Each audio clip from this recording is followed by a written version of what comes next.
Welcome to the Bobby Couto Show, where we dive into the fascinating world of human experiences and excellence. With special guests, real-life anecdotes, and thought-provoking discussions. Get ready to unlock and tap into your absolute potential with your host, manifestation coach, Bobby Couto. Hi, Jody. We live? We are live, my friend. We are live. Oh, I love this. Go live. Going live. David Sousa. What's going on, man? Oh, welcome to the show, buddy. Feburary livecast, episode number 6, dude. Wow. Out of control. You know why we're out of control? Because we have City Councilman Chris Peckham, Public Safety Chair, in studio with us today. My man has been working around the clock. Yes, absolutely. Round of applause. My man has been working around the clock to try to get people buried out of their situations, man. Right? It's just Mother Nature, you can't, like, she does what she wants. Yeah. Well, you know what? In the words of Kurt Cobain, Mother Nature is a whore. Right. That's the truth. She does whatever she wants, and we just have to figure out how to get through it. So Fall River, 41 inches of snow, I think the total numbers that came in officially. And, obviously everybody's like, oh, the blizzard of 78, the blizzard of 78. Seems like that's the one that we remember most, right? Mm-hmm. But, I think in the blizzard of 78, we had 256 pieces of equipment, and I think we have like 78 pieces of equipment now. So I think that's the difference, right? So we had 86. Yeah, 86. Oh, sorry, my bad. And you think of back then what it was like. You didn't have the forecasting. People didn't know, like, these major maybe they knew, but they weren't sure these major storms are coming. Now, they give you 7 days, 10 days. They're like, hey, there's a storm coming. And I will tell you, I was thrown off by the storm because I was unprepared as well. A lot of people were. My mom's 81. I have some properties. Normally, I would have put the snowball in the back of my truck, like, covered it up and ready to go. I, like, the European model, they're like, oh, the European model says this thing's going to go south. And I'm like, well, the European model's usually the right model, right? So I didn't pay much mind to it. Little did I know. And I think, myself, much like a lot of the citizens of the city, you're taken back by it because very rarely are you put in a situation where the water isn't running, right? Like, so, it happens, right? The water stops running. You go over to the faucet. And how many times you go to the faucet and turn the sink on to realize, oh, wait, we don't have any water. Same thing with electricity, right? You go over to the switch. How many times do you hit the switch? And here we are, modern times. You're living in a big city. Yep. You're thinking, and you can't. Like, I was trapped in my home for 3 days. Like, there was no ifs, ands, or buts about it. And I'm an able-bodied individual. Like, I think to myself, there are elderly people. But I will say this. During that time, it was. I will say that trying to get information is always difficult when you're in a situation like this because what's really happening, right? What's going on in the background? And, as a manager, lifelong manager myself, I have always been a planner, right? And we've always had storm calls and you always prepare for these situations. And, Chris, I'm kind of leading into something here. And, for me, this experience was profound because I work in the environment of snow, right? Mm-hmm. I have vendors that remove snow from my properties. So I'm not dealing with it on a city as grand, as the city of Fall River, but I deal with it nonetheless over the state of Massachusetts. With that said, I think preparation is always key, right? Yeah. I think when we prepare for situations, as opposed to being, reactive, we want to be proactive, right? Maybe saying, hey, look, we're going to have strategically placed equipment in certain places because we know these are the hot pockets in the areas that we need to clear out. Just things of that nature. But I will say this, what would always bring me comfort in those meetings, like we would have these storm call meetings at 3 o'clock in the morning. I worked for Comcast. So it'd be 3 o'clock in the morning, 4 o'clock in the morning, 6 o'clock in the morning for an update. What would bring me peace is knowing that there was leadership, bro. We knew, like, if I had a situation, I knew that I could reach out to my manager, Arlene Fidalgo, and say, hey, director, manager, this is my situation. What do you think, right? Mm-hmm. I think nothing is worse than being in those situations where other people's lives, right? You're literally controlling the fate, right? And not having people to reach out to. With that said, in my opinion, in my optics, what I've seen during the storm was leading up to the storm, we knew it was coming. Like, we knew the storm was coming. There was going to be some snow. With that said, I'm like, well, it's not going to be that bad. All right, well, guess what? It's not my job to do it. It's somebody else's job to do it, right? If it's your job to do storm preparation, I expect that you're going to be prepared because this is what you do. This is your main purpose, right? My experience was very foul. I didn't see any leadership, right? Every time I saw Coogan on TV, Mayor Coogan on TV, he was in his living room, right? Like, I'm saying to myself, why aren't you at City Hall? Like, why aren't you in a big room with all these TV screens behind you and a group of people working behind you feverishly to figure out how we can mathematically figure out the best way to clean up the city, right? And then today, they obviously have this Maura Healey comes down and they do this whole press conference thing that they didn't invite everybody to, but nonetheless, that's a different conversation. And they did seem to have some type of a storm preparation room. So to me, the optics, Chris, were terrible because I didn't know that room existed. Yes. So day one, right, to me, day one, it should have been Mayor Paul Coogan reporting to the citizens of the city from Storm Central. Oh, what was it on the screen they put there? What do they call it? I don't even know. Yeah, it was some funny name. I was there. I didn't see what they. Yeah, there was a whiteboard with a bunch of stuff on the whiteboard, like Operation. Oh, I do. Operation something Snowball. It was something along those lines. Yeah. But you know what, dude? I will say that 3 days later, 4 days later, here we are Thursday. That at least I'm like, at least they did have some type of like. Yeah, they didn't. So when the DOT came down in MEMA, I believe, they asked where our emergency operations center was. And we didn't have one. So it was at that moment that they decided to use that room as the emergency operations Dude, that's center. what I thought, bro. So last night, just to touch upon that, I put together a resolution and I sent it to the council secretary to address that. Yeah. So there's a couple of pieces to this resolution, but one of them specifically is that the city builds an emergency operations center, a full-time one, where it's ready to go at all times. And whenever there's a state of emergency called, I came up within a resolution as to who should be there without questions asked. So if there's a state of emergency, in the resolution it states that all chiefs and pertinent department heads, no matter what, or their designee, has to report to this emergency operations center. Because, again, the optics, like you had mentioned, you have to show people that you're in a prepared place. Right. Sure. Well, we're in crisis state. This is crisis. It was bad. And Coogan, It was bad. Listen, and Coogan's on TV, and he's got his little zip up on, and he's in his living room, and it looked like his cheeks were red, like he was just cleaning off his car in the driveway. I'm like, bro, your city is in crisis. Yeah. And again, I'm not criticizing the man. I am not. But what I'm saying is that Could be anybody in that position. It's your job. It's your job. This is your job. It's your responsibility. Like, even if you're not doing nothing and you're sitting in a room with a bunch of people that are, like, that's where you belong. Not in your living room, bro. Yeah. You should be at City Hall. You should be with the people that you trust most, your administration, to make these decisions. Sure. Like, how many ambulances didn't make it to where they should have made it? Like, were we lucky? Were we lucky? We were lucky. Because you know what? If you have a fire like they had in Taunton, like, who's getting to that fire? The fire engine, nobody could move around. Mm-hmm. Like, and I have an F-150. I went to pick up David. I almost didn't make it here. Like, the roads are so narrow. Yeah. So if I'm an ambulance and I'm an emergency vehicle, I'm not going to make it. So again, I don't want to be in a situation where well, Coogan, because it's more. This is larger and bigger than Coogan and Maura Healey as well. Like, where is the pre-preparation? Right? We should be talking about the snow in the spring. Like, that's when I talk to my vendors. Like, I negotiate my snow contracts with my vendors in the spring. I talk to my landscapers about the grass in the wintertime. Yeah. Because that's when you prepare. Like, these are the changes. These are the things that we have to prepare for. Correct. But when you see a situation like this where there's no equipment, like, Chris, where's the money for the equipment? If we had 200 and something pieces of equipment and now we have 80 pieces of equipment. So that number is private vendors as well. So that's people that volunteer. Say you take your F-150, put a plow on it. Yeah. That would count towards the 86. So to say how many pieces DCM has exactly, I didn't ask. Oh, okay. But it's a small amount compared to the private vendors that come in and do the streets for us. Yeah. So that's a big part of the problem as to why the numbers have dropped was the insurance that they used to have to carry and no longer have to. Right. So just people weren't coming and volunteering to plow for us. Right. So it makes it harder because we can't force you to come in. Sure. We can't force you to volunteer.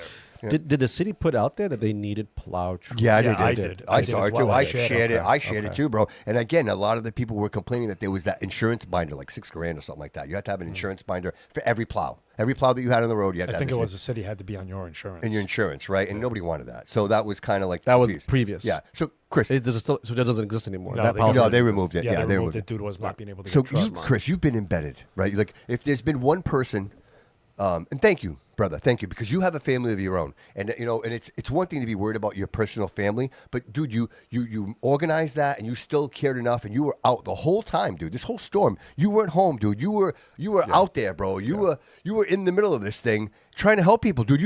I saw your phone. I've never seen anything like that. Dude, you have 2 phones there. There's probably like 400 or 500 messages, dude. You respond to everybody. And let's Dude, not forget the hip replacement that he needs. Well, He's still out there. still, dude. Guy, he's doing this in pain. Absolutely, dude. You know what Absolutely, I mean? bro. To be doing that around the city, And that so- is not comfortable. And you know, I want you to say Not that's comfortable. why you have my vote, brother. That's why I wrote your name down. Absolutely. These are the reasons I because appreciate that. people like you are standing up, and I see it, right? So if I see this, I say to myself, that's a leader right there. That's a guy who's willing to put it all Well, out. he was because asking questions because he cares about the people. He was asking questions that no one was asking during Absolutely. this campaign. Well, enough with the ass kissing. I want to ask you this. Equipment, because I think it's vital and it's very, very important. Like we should have our own equipment, right? I mean, obviously, we're a vital city, right? There's a lot of things happen here. You know, we have a cathedral, right? We have a major hospital here. Why wouldn't we have equipment? And you know, does the city council have any say in that whatsoever? To say, hey, listen, how much equipment should we have, and who do we put in charge of this to say that this doesn't happen again? Because there's going to be another snowstorm. It's inevitable. We can make recommendations, but something like that to tell a department what to buy with their budgeted money is kind of tough. We could always bond out for stuff. Where would that come from? Like, who would make that? Where would that? It would be DCM. That would and that, the it would mayor. be that and the mayor. They And the would. director of operations. They would have to come up with some type of plan and forward it to the council for a purchase. But You can't make a recommend. Like you're the public safety You chair. can. You can So send could it you to- make like a recommendation and be like, send hey, it to a committee. Yeah. You could do that, and to open a conversation as to how do we want to go forward? Do we want to go forward with because let's be honest here, 41 inches doesn't happen a lot. Right. And I'm the guy that always is not going to raise your taxes. So to go out and spend an astronomical amount of money on equipment, it takes money. And this equipment is not cheap. No. So my fear is, and this is just Yeah. my thoughts on this, to go out and buy a ton of equipment for a storm that happens maybe once every 50 years.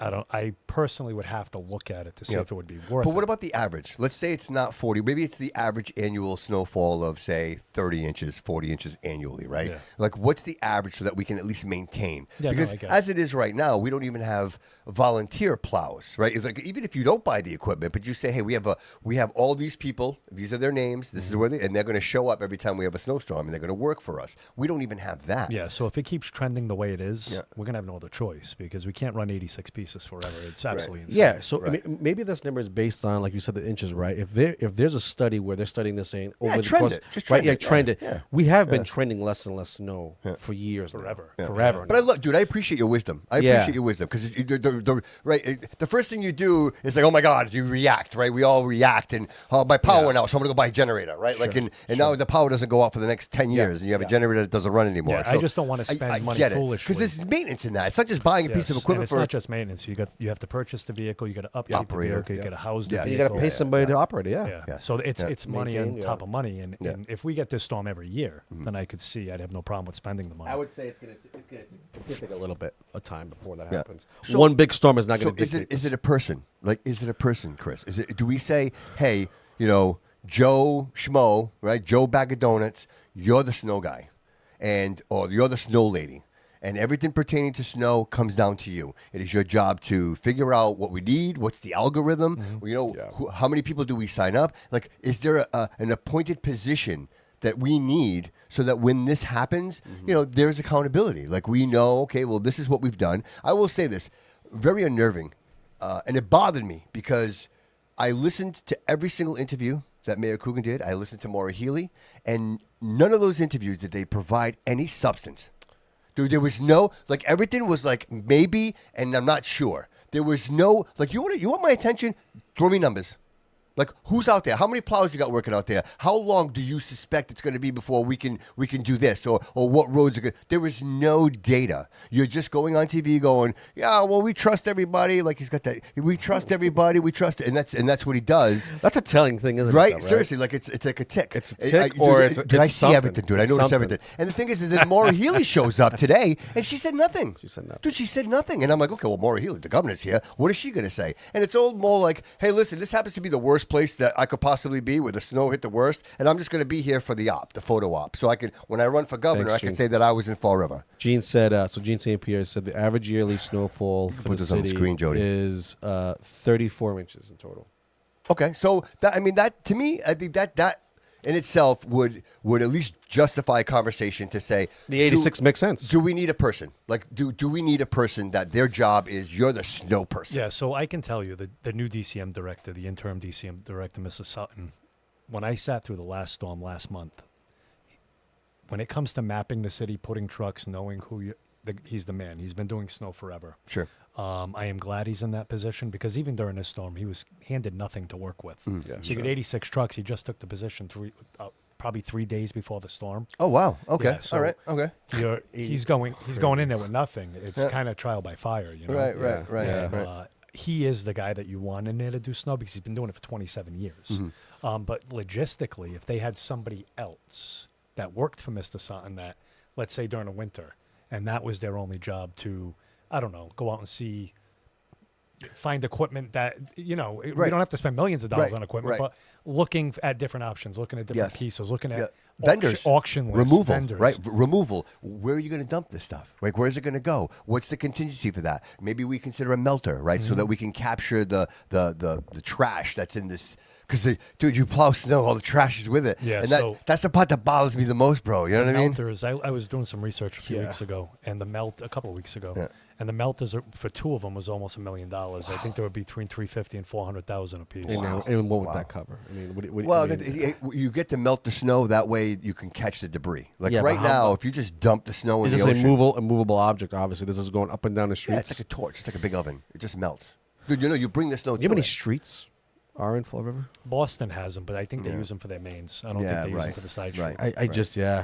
I would say it doesn't snow enough. I mean, again, we're not going to solve this sitting here today. But the question is but it's I conversation you need to have. Chris, I think accountability, and I think you being here and you being like, I'm so grateful that you're here today, brother, because the people want to know. People are like, hey, you hear it the most, and there's always the opposites. People are like, oh, well, they're trying their best, but for the most part, people are like, I've been here my whole life. It's never been like this. Why is this like this now? And you have a mayor that's been here for 6 years. You would think that there'd be some type. Look, you've been here for 6 years, bro. There's certain things that you should just have in place. I don't know. Like, maybe the first year you missed this. Maybe the second year you missed this. But by the third year that you have a snowstorm, you're like, all right, we need to prepare for this. Like, this matters. Like, this is a major city. And you know what? We have a lot of people that depend on right? Like, we have people that depend on the help. We bring these people in and we tell them we're going to take care of them, and then when they need the help the most, there's nobody there. You know what I mean? So I look at this as a personality thing. Okay, everybody's different. We got 9 different city councilors. The mayor's his own personality. So to critique what he did, I have my own. I have my own opinion, which I'll speak to him after about. And you learn from every situation. Sure. But we approach things differently. So when I saw that the storm was coming in, I said over and over again during the course of my campaign that I take this job seriously, and I take it to heart, is what I said in one of the forums. So when this storm hit and I'm sitting home, I was getting antsy because I was seeing how bad it was. I was seeing the reports, and I was talking to somebody recently, and I said, I don't know if that comes from a line of work or coming from corrections, but in a prison, right, being at Walpole, being at the Supermax for quite a few years, whenever an emergency pops off, right, you have a checklist in your head, A, B, C, and D. And it's not even in your head. It's just policy. This is what you have to do. It's written, structured. And the reason you have that is to keep you alive, right? Right. Because the second you waver from that checklist, I could die in there. So I'm built to have that checklist when an emergency arises. One of the things we would do, similar to a mayor, is we would take our captain and secure him, because he makes the decisions. You don't want anything happening to your captain. Right. Same thing with the mayor. So if you don't have a checklist with the city of Fall River, what could happen? People could die. Absolutely. So you need a checklist. Yes. And again, a different personality. So as I'm sitting there and I'm antsy, I made a phone call. I said I got to go in. So I spent the storm at the EMS facility behind Scotty's. Myself and Councilor Raposo came too. Okay. All right. But I have to be there to see it. Thank you, Andrew. Thank you. I have to be there to see it. And I just couldn't sit home and pick up my phone, look at a text to see what was going on. I had to be there to see what was happening. So what was that experience like? Did you feel comfortable with what was happening? Did it make sense to you? Or did you feel like, well, we could do this better? Or there was a lot of things we could do better. Really? Yeah. So I have my ideas. There was certain situations we had 3 or 4 fire trucks stuck. No, so people know you were there the whole time. Yeah, I was there. I forget what time we got there in the morning, but I didn't get out of there until about 9 o'clock at night, I think. Me and Andrew, maybe a little later. Yeah. There is, like I said earlier, there's always things that you take from Absolutely. a situation, and then you have to critique yourself. What can we do better? Right. Yeah, do an after action report in your head, and then just try to, Bill Belichick the hell out of it. Absolutely. Yes. Yeah. So there are things like we had fire trucks get stuck. One was stuck for 4 hours. The other one was stuck for 5 hours. Where was the miscommunication that it was there for 5 hours where I get the phone call to get the fire trucks unstuck? So it's that lack of, Yes. and that stems from what you had said earlier. There is no central place. Right. And that's why I want one. And that's why I filed the resolution. Because without that central place, you should have all your chiefs in a room making the decisions. 100%. So if I have to call DCM, The situation room, man. if I have to call DCM or a chief as the public safety chair, I should be able to just turn around and look at him. Yes. During an emergency. Absolutely. Not pick up my phone and hope he answers. Yes. So there are things, and this isn't against Coogan. No, because it's not. There It's hasn't not. been an This emergency is a failure of operation. process, brother. And this is just an observation of that. Yeah. Because what you're saying is exactly what I would expect. In my mind, there is a room, the emergency room, and it's the situation room. And Mayor Coogan is at the head of the table, and everybody and anybody that make decisions for the city is in that room with him the whole time. Nobody goes home until this is done. Figure it out. That's leadership at its finest. Yeah. But again, when it's kind of willy-nilly, which was what I witnessed, you know what I mean? And obviously we see the product of what. And listen, you know what? And I know we're kind of shifting a little bit here, and I don't want to beat the snow situation to death here, but I want people to know that I have no ill feeling towards Paul Coogan, including I do not. The recall, I don't support it. People have reached out to me and they're like, "Hey, Bobby, can you endorse?" And the answer is no. I do not. We had our chance. I do right? not. The city had its chance. They and voted. It voted. He's the mayor. He's the mayor. It's 2 years. Get over it. Like, stop playing checkers. Stop playing chess. If you dislike Coogan that much, then find the guy to replace him. I will invest in that. If somebody finds me a great candidate, somebody that we can believe in, then I am all about it. But if you're coming to me to be like, recall, that's a huge waste of time, taxpayer money. Everybody's time is just wasted. And by the time you're all said and done, it's been 2 years anyway. And meanwhile, while you're over here messing around with this stupid garbage, all the real stuff is happening, and it's just going right over your head, right? Like let's be focused and let's realize that we're not. This isn't a town, okay? This is a city.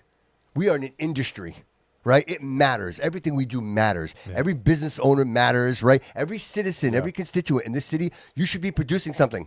You should be helping this city in some way, shape, or form. If you're not, that's a problem.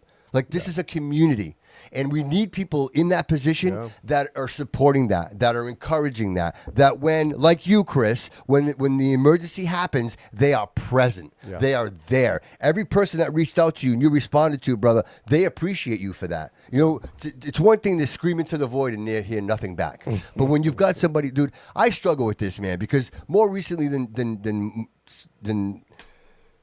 I've been heartbroken, dude. You know what I mean? Like, you see people, you think people are one thing, and it turns out that they're not. You know what I mean? Yeah. And I keep saying it. Jessica Machado said it best. Like, Bobby, stay away from this. Don't even get involved. Because, dude, I fall in love with people. Dude, I love you, Chris. I believe in you, man. Like, when I tell you I voted for you, I didn't vote just for the idea. I voted for you, man, the person, because I see something in you, bro. You know what I mean? Like, I feel it in my heart. he's proven himself I see, in the dude. past. Like Andrew, You know what I mean? Cliff, Yeah. Sean, dude. Yeah. I sat down with these men and had a candid one-on-one conversation. Dude, I feel bonded to these people, bro. I feel like I know something about them. So when things change, and you're like, wow, what? I didn't see that coming. Like, I thought more of you than that. Yeah. You know what I mean? And even in these situations, dude, I had Coogan sitting in that chair, bro. I gave him a great interview. Like, we had a conversation, and I felt like, we made some connections there. But then you see on the other side of it, like, dude, the guy's not making any decisions. Yeah. Like, bro, it's not you. Who is it? Yeah. Who is it? We all know who it is.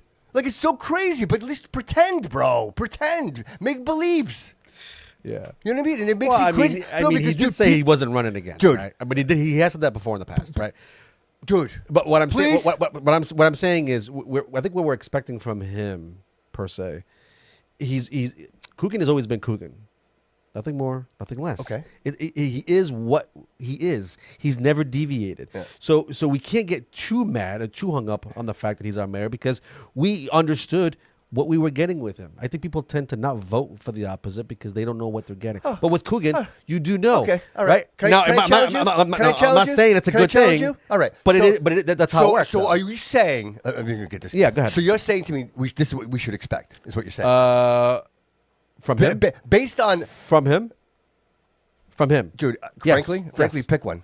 No. Pick a mayor. Pick a mayor. Dude, they're all characters, dude. They're all characters in a movie. We are. I have my Gotham. favorites. Yes, I like them. I like my favorites. But when we talk and about they were effective when they were effective. The role of mayor, you're supposed to be better than me. 100%. 100%. Like, that's not even a question. Yeah. If you're the mayor of my city, you're better than me. I expect you to be better than me. They're not. That's a problem. That's a problem. And I agree. Where with is you. I he agree or with you. she? Where is this person that will run this city with their heart? Because that's what we need. Yeah. Because they're bleeding this place dry. There's nothing left. You can't drive down the street, bro. You go to the hospital, you're in the emergency room for fucking 6 hours because you've got to, you stub your toe. Like, it's ridiculous, dude. Nothing is working for anyone. The EMS, the way they're running all that, the people there, hats off to them, dude, because they're working like through things that most people shouldn't work through. Yeah. And you know what? They should be getting a lot more support. They should have their own building. There's so many things that should happen with them that doesn't happen. But again, it's like everything else. Our firefighters are no showers, the asbestos in the bed. Like, are you kidding me right now? Like, is this for real? Is this a movie? He's been on mayor for 6 years, right? That's fine. Right, 6 years now? Bro, 6 years? these buildings are older than 6 years. Okay? There were others that came before him, and they didn't do anything. Dude, one's extorting fucking owl apps. The other one is like police car with light. Dude, like it's like a dog and pony. Look, let's call it for what it is. Dude, seriously, bro. Like, it's a movie. It's a freaking movie.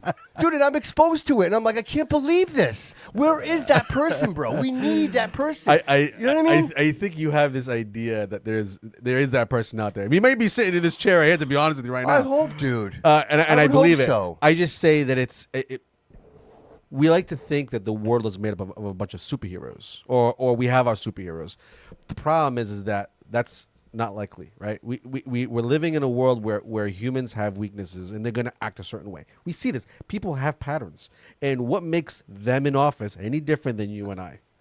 They're going to fuck up. They're going to do things. They're going to do wild things. Yeah, but dude, everything? Everything? I would say I will disagree. I don't think it's everything. Okay, all right, great. I don't I'm think glad it's you said that. Yeah, I don't think it's everything. What's good? What's good now? Yeah. Right now. Right now. Well, I can't. To be honest with you, nothing. This is, in my opinion. What I'm saying though is, when you vote for Coogan, you know what you get with Coogan. People didn't all of a sudden vote for Coogan and all of a sudden wake up the next day and be like, "What? This is not what I voted for." No, this is exactly what you voted for. Yes. We knew what we were getting with Coogan. Okay. What I'm saying is though, is that we all have. We paint a brush, right? We paint these politicians as if they're perfect. I grew up this way. Mm-hmm. In school, these were great men, right? Presidents, senators, great men. Mm-hmm. And we thought that they had honor and all of these things. Mm-hmm. And we forget that the fact they were humans. They all have their weaknesses. Now, whatever his weaknesses are, there's many, in my opinion. But what I'm saying is, we expect perfection from them. And when they don't, I totally disagree. No, I totally disagree. I see. I don't. You disagree. No, I disagree because I measure a man in his worth, right? So the things I do on my off time is my business, right? Sure. Like, so if I don't know, I like to do things that maybe I like to throw axes, and maybe not everybody agrees. Or like to shoot guns. Nobody agrees I like to shoot guns. I do that on my off time, but when I'm at my job, I'm doing my job the best I can possibly do it. Nobody's going to do my job better than me. You are different, Bob. Okay? No, my point is, like, so you can be a politician. Sure. And you can be the politician, and you can do what you do over here, and that's your business. Yeah. But when you're working and you're working for the people, like, just step up, All man. right, so let me ask you another question then. Let's say we did have an effective mayor. Yeah. The mayor that we would classify as a great mayor. Yeah. A leader. There's still certain things that they have to do because of politics. I mean, you can't just come in and say, well, I'm going to change the whole system. Yeah. It's impossible. Okay. It's impossible. I think a good example of that is, and then I'll let Chris comment on this. Like, I think regardless of how you feel about Trump, he's a master negotiator, right? 100%. So whether you like him or not, at some point he creates a situation that you have to negotiate with him. Like, at some point he creates like a bottleneck. And you can ignore him as long as you possibly want to, but at some point you have to negotiate. And when he sits down and he knows that he has you, rather than say, "Ha, I have you," he says, "Hey, this is what I'm offering." Yeah, you're giving someone an option, right? And then these things happen. Was it 9 wars? 9 wars that he negotiated that that were just perpetual and. Like, well, they needed his interference, his negotiation, and that's skills. Again, because you know why? He doesn't do all that himself. He surrounds himself with amazing people that are really, really good at that, which is what our mayor should be doing. And I would touch whenever they have an incident that's an emergency, they go to the war room. Yes. We don't have one. We need one. And like I was saying completely earlier, agree. like I was saying earlier, this isn't a Coogan problem. I think our last emergency operations center was under Carlton Viveris. There you go. So we're going back quite, and I Quite might be some time. mistaken, but that's Yep. the last I know of. That's what I'm saying, Chris. Like I'm on that. Like this is bigger than Coogan. Like this is a breakdown in our process. Well, right? I think Coogan.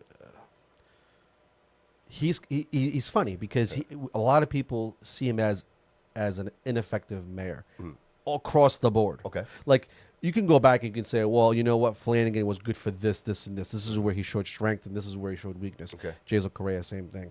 The problem I think what people are having with Coogan, and again, the voting doesn't make any sense, and how he still won, is that The bottom feeders. it's across the board. He just seems to be. It's just mediocre at best. At best, Yeah. Like there's no like. Well, you Yeah, know but I what? think- That's a good trait to have as a Yeah. mayor. There is nothing there, and I don't want to come off as somebody who's hating on him.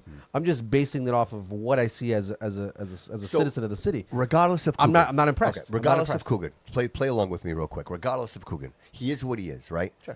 The people vote. The people voted for him. The people vote. So my question is how do you get 100,000 people to show up?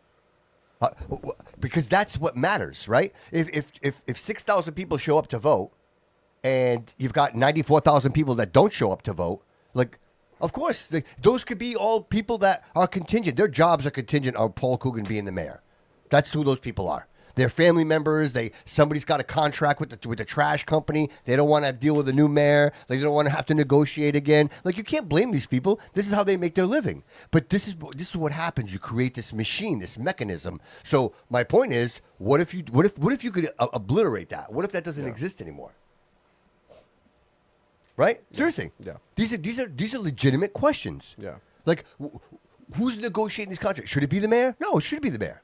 The mayor should not be negotiating contracts. You know why? Because this exact reason. Because you create a situation where the person is the one that is contingent upon whether or not this person gets paid or not. Does the mayor have, like, 'cause I'm unsure of this. Okay. Does the mayor have like what the president has, like people he can go to? Not so much in a cabinet space, but like an advisor. Does he have people in place that can say, "Hey, listen, you know, Ken Fiola and Carol Fiola. those are his There you advisors." go. Okay, There you go. The Fiolas. Well, I can say on paper it's his chief of staff and the vacant city administrator position. So we don't have anybody sitting there right now.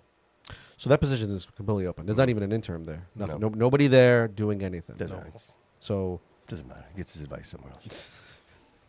that's insane. Dude, listen. See, yeah. and this is what I'm talking about. Yep. Is what I mean by him. If I'm comparing him to previous mayors, none of the previous mayors were doing any of that stuff. Dude, it's all It's shady. across the board. And Chris, not that I don't It's- put you on the it's spot, across the but board. But it's like these buildings going up on Bedford Street, like that whole thing with Tony, like that. Dude, why are you putting that building there?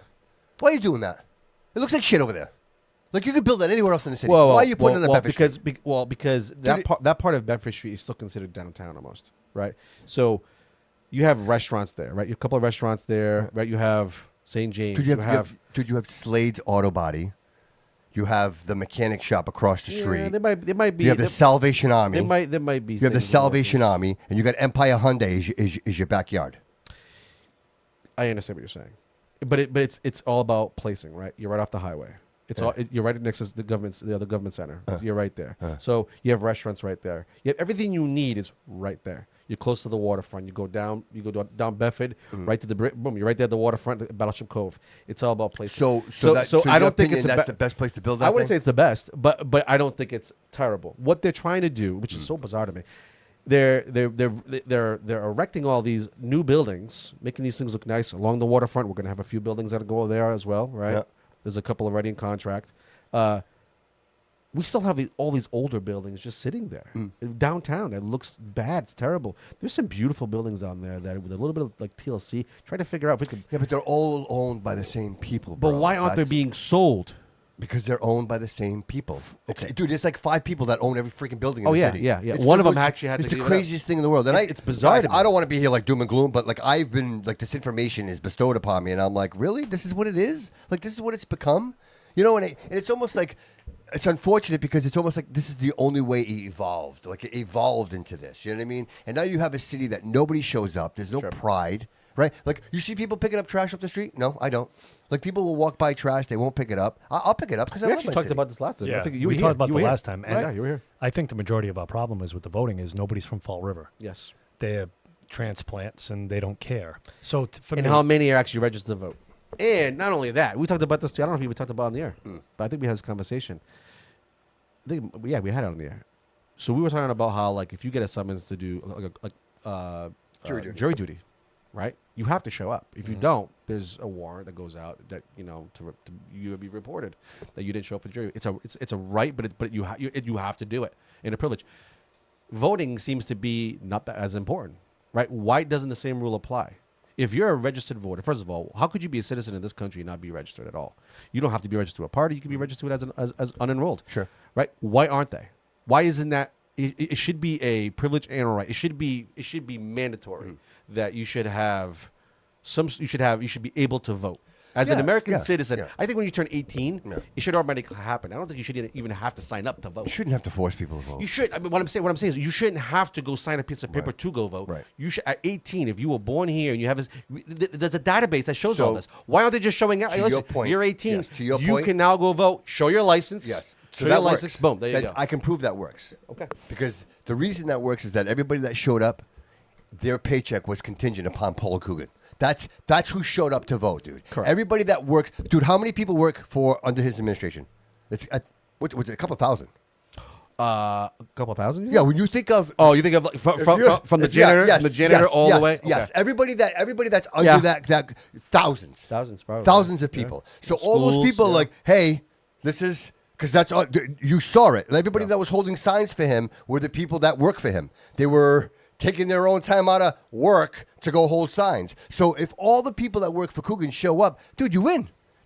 Dude, there isn't a candidate that's going to run if people aren't. If the constituents aren't showing up to vote, then you win. You win know every who votes. single time, We dude. know who shows up every time. Absolutely, dude. And they know that. And that's why the arrogance. That's why I'll just do whatever it is I do. And what are you gonna do about it? Because that seems to me it's what it's. What are you gonna do about it? Like this is it. Deal with it. Like this is it. What a terrible You're right. thing. He had What a- ice what a knots. He went to City Hall. He had ice knots. He had, and, yeah. I didn't even watch his face. Like this is our leader, Yikes. right? I'm like he's got ice knots. Yeah. Again, I stand by. And you know the worst we thing weren't is, we weren't voting and for a again, savior. and I'm not. This isn't picking on Coogan show. We It's weren't not. voting for a But he's savior. like, they're not. Nobody's endorsing me. Maura Healey's not endorsing me. They're not, dude. And she's down here. They're hanging out. They're going to have breakfast at the freaking Why would new you Boston endorse Bakery. Why would you New Bo- endorse somebody if she wasn't endorsing? Hey, if you ever want to have a conversation, Why? with Makes no any sense. of these politicians, dude, just go to the new Boston Bakery. It's a free plug. They'll hang out there. They're there all the time. All the time. That's where they hang out. Like I was at the Twisted Grill. that Actually, crew. you're right. I've seen a few of them. Yeah, dude, New Boston Road clean. There's no On the snow. plug. Yeah. They actually went there with snow blowers and they melted Nice all the little snow. area, huh? Yeah, they planted some flowers. I'm kidding. I'm totally kidding. I'm just being facetious. But it's true. asshole. But it's true. Chris, amazing dude. Like brother, I just want to get into this just a little bit more. Is the preparation? I think your interception, you being involved, was something that others didn't expect. And I think because you showed up, that motivated others to be more involved. Would you say that? Is that fair? No. As far as other elected, Well, just, maybe people being like, wow, Chris is here. Like, so I'm me. So I knew that once that storm started, I was going to let everybody know what was going on, and that's how I was the first time I was a counselor. Excuse me. everything I knew was from you. Like, that's my feed. Yeah. Was everything Yeah. I knew. So Yes. every time I got a piece of information, I shared it. That's what I should be doing. I take the job seriously. I know, like I said, Councilor Raposo was with me at the EMS headquarters, and a huge thank you to Councilor Canuel. Councilor Canuel jumped on an ambulance and was helping the paramedics carry bags, backboard, shoveling. Oh, wow. What a guy. So Wow. we have a great council. We do. I agree. And when you put yourself out there like that, I know myself. I don't think of myself as an elected official. It's weird when people call me counselor. I say it all the time. I'm just a Fall River guy. Like, I want my community to be safe. Yeah. So as I was sitting in that house during the blizzard, it was eating at me. Like, I'm sitting here. I can't sit here. And I can tell you, Canuel was feeling the same way because he told me, I can't sit here anymore. I got to go out and help. Yeah. When you have a council that goes out and does that, you have a good council. Absolutely. Yeah. Absolutely. Yeah. Yeah. Boots on the ground, like just actually being involved. Absolutely. Actually seeing what's actually happening, right? Being Well, the out fact there. that you felt like it was almost like an internal drive, like almost something you can't even turn off. There's a saying that they have like in the military. It's a lead by example. Yeah. You know? Yeah. It's also the fight or flight thing too. Yeah. You get an emergency, you either run towards it or you run from it. Yeah, right. And right. Well, you've been designed to run towards it. Yeah, right. yeah, and You've always been that way. I have. So in the I prison, mean, you have no other choice. You have no A choice. guy squares up with you. You can't run away from Sure. him. You got to go towards it. And I just, we were talking before the show, and I just, Yeah, and I hope you don't mind me mentioning this, but Chris, Chris has some issues with his hip. He obviously has some issues with his hip, and we were talking. He's like, bro, I had to walk all the way down the fence in like 40 minutes. He's like, I'm shuffling in the snow because he can't lift his leg up and over, dude. Like, how much effort, dude? And what the conversation you had with yourself was, I got to get there. Yeah. whatever it takes. And he I doesn't just need to had- be here today. No, he doesn't. Well, He I doesn't. I got dropped off by the National Guard. Thank you, brother. Yeah. So Yeah. I'm just all But that about was a special ride, though, right? We went out. My aunt Lisa's the general. general. So she drove me Yeah. around. We went to go check on her troops, and She's I checked awesome. some of the. I'd love to troops. talk to her, bro. I'd love to have her come in. I can get her in here. Oh, I'd love that. She would love to I'd come love on the that. show. Oh, that'd be amazing. Yeah. Let's work on that. But it's the optics of it. Yeah. Safety is created by how optically pleasing it is, and Sure. what I mean by that is, if you're a constituent at home, and we're going through a mass emergency, if you see your elected officials up there and they're there and they're telling you it's going to be okay, we got this, you feel more secure. And what did I say to you when you offered me to do this interview? You said I could StreamYard it from home. Yes. And what did I tell you? He's like, no, man, I'd rather be at the studio. And I'm like, hey, guys, I'm coming to pick you up. I said, 'cause- you inspired us all, dude. We're here because of you. Well, I said I've been out there the whole time. I'm Yep. not going to. I don't want to StreamYard from my house. Yeah, So yeah. I'd rather be here doing the interview. Yeah, me too, bro. Absolutely. Yeah. Yeah. It's funny because I feel like it's crazy how some people can't turn that off. Yeah. Right. For you Yeah, knew yeah. it was driven. You were sitting. You're like, no, I need to get It's out there. consequence, bro. You're living by the consequence. You realize that there are Well, consequences there's for people not that got reacting. into their car. Yeah. They went to go vote and they picked you, and that means something. Sure. And some Sure. people can see the importance in that, like why that's so important. Yeah, I owe 4,665 There you go. people effort. There you Yes, go. absolutely. So, Chris, real quick. So, you get this feeling, you get this sense. So, where do you go first? Where do you head first? So on Sunday, I went to the homeless shelter. First step in, because I'm very hands-on. So if I have to vote on something, I want to be able to say that I sat there, saw it, and know what's going on. So I went to the homeless shelter, and I was there from like 3 to 9 o'clock at night. So 3 p.m. to 9. Yeah. And I brought some hot dogs from Rogers, about 100 hot dogs, and I was feeding. You're welcome, Cliff. Yeah. So I sat there. I fed the homeless. I think we at the time we had 41 homeless that had Oh, come in. wow, man. Yeah, Dude, that's so- awesome, bro. That's awesome. That's But amazing. again, I just wanted to be involved, see it, and I have to give them the homeless shelter. The FAST team that set up the yes, the emergency yeah, shelter. Nikki Fontaine. I'm going to tell you that something. crew. The 2 women that were working there, one was older, Yeah. and one was pregnant. Oh, And you jeez. got 41 homeless people in there. Wow. They had such a great rapport with these people. They knew every one of their names. They knew where they came from. Really? And the homeless were coming in, and there was respect there. So you can tell that the FAST team has worked with these people quite a bit. So they know what the expectations That's nice. are, right? Yeah, You're not going to that's come in nice. here and cause trouble. No amateurs. And Yeah. I like seeing that Yeah. because you hear rumor or speculation as to what goes on in these Yeah, facilities. departments Yeah. or whatever the case may be. Yeah. Chris, we're going to Unless- find out who those ladies are. We get names. We like to do something for them. All right. I can get it from Nikki. All right. But just to be there and witness it, now I have firsthand experience. Now I know what you know what I'm saying? Yeah, I know what right, they need. right, So if they come right. down before us, they need an appropriate, whatever the case may be. Yep, absolutely. I can say I sat there, witnessed it, and now I know why they need it. Exactly. And then The the experience, bro. There's no, right? There's Yeah, no but- substitute, bro. No, you have to go there and witness it. Mhm. So and not to get off track here, when I first got inaugurated, I think a week later I went and sat in dispatch for 8 hours. Actually, I was there for about 6. Sorry, just to watch. And I work there, so I know what goes on. I could This probably is at sit the back down the and police do department? it. Yeah. I could probably sit down and do it right now. Yeah. But I wanted to see what was going on in there. The manpower, the call volume has gone up astronomically Sure. over the past decade. Mm-hmm. So it's a different animal in there than it used to be. Yeah. But when they come to me or come to the council for something, now I know why. Right. Like, Right. I was there. Right. I saw what Right. they're going through. Right. The last storm we had a month ago, I sat at the DPW and watched the whole storm. I was there for the whole entire day. Yeah. with the director. And then this storm, I went to the homeless shelter on Sunday, and then during the blizzard, I was at the EMS facility on right behind Scotty's. Yeah, was that Slate Street? Corno. Is that Slate Street? No, that's not Slate Street. Slate Street's on the other end. Yeah, of so the city. that's Bedford Street. That's Corno. like 16th. Corno Yeah, Street. Corner Street. Yep. Yeah. But I was there for the storm. Yeah. Me and Councilor Raposo, we greeted the National Guard when they arrived. Well, that was my. I wanted That's to gotta lead up be- to that. that's gotta be pretty cool, So though. yeah, at what point do you realize? Okay, we need the National Guard. Who makes that call? Who made that decision? EMA director. So when I was there, the EMS director was saying that she needed them. We weren't getting ambulances to calls. The roads were just too bad. And she, I guess, had requested them. I don't know exactly how it went down, but then it goes to the EMA director, Rick Agia. He's the EMA chief. And he's the only one in the city that can actually call for the actual state of emergency, and the mayor signs off on it. Okay. But it has to go through EMA. I actually have the paperwork somewhere, the declaration. Okay. But it goes through Rick, and then they call the state of emergency.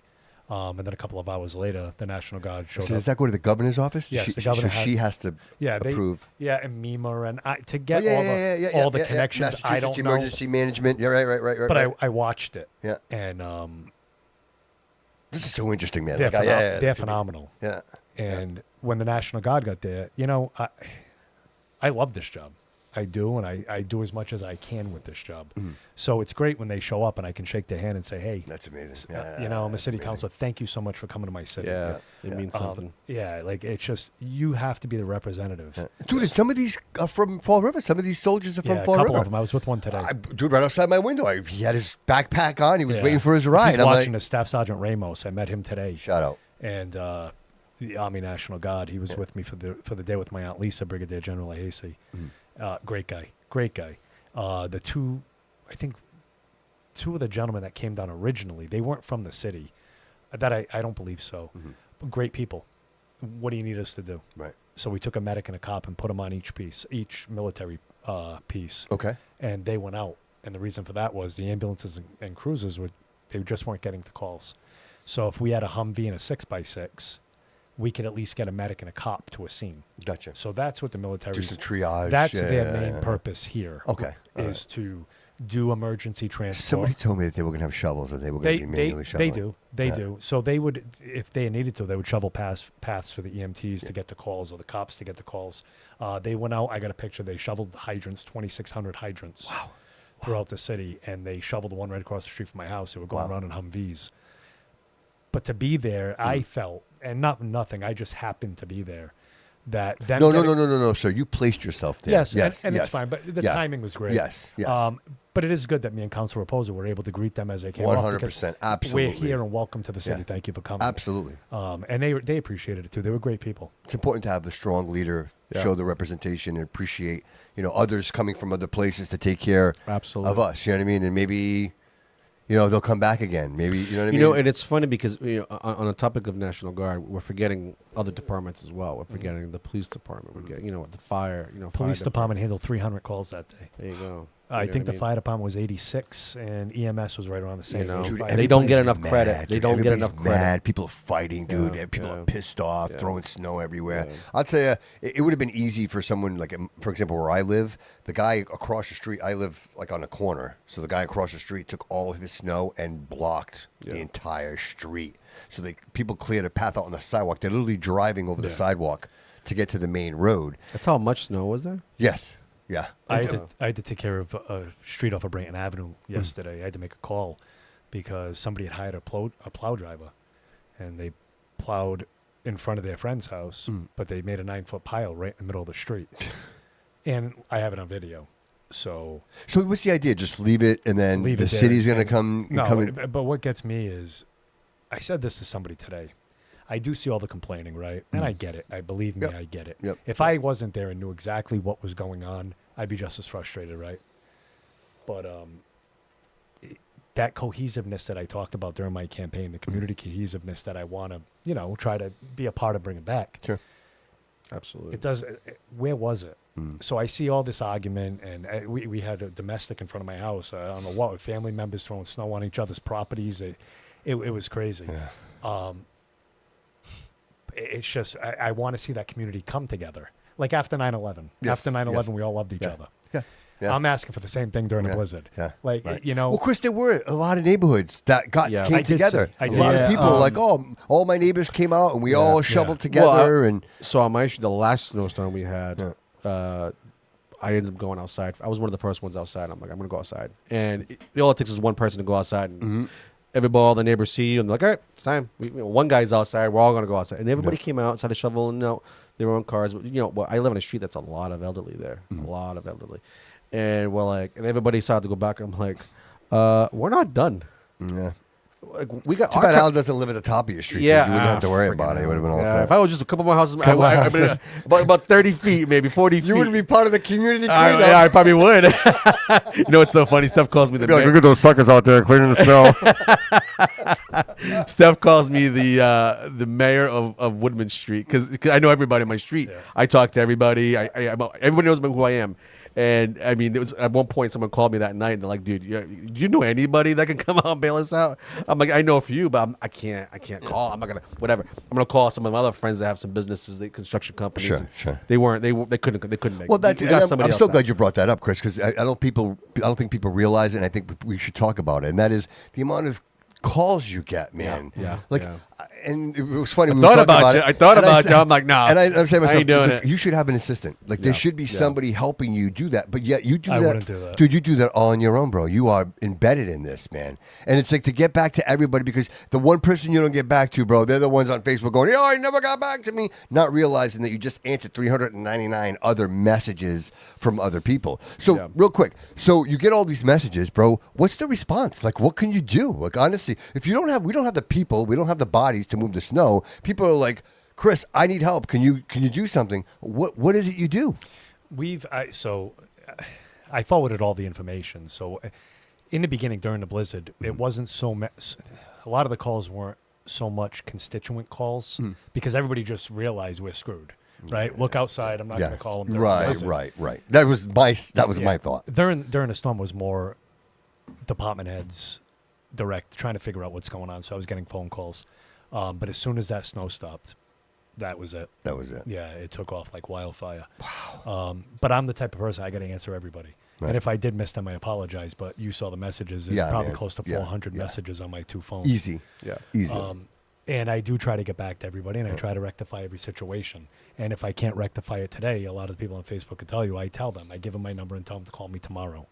And I'll try to handle it for you tomorrow. I'm not going to give up on it.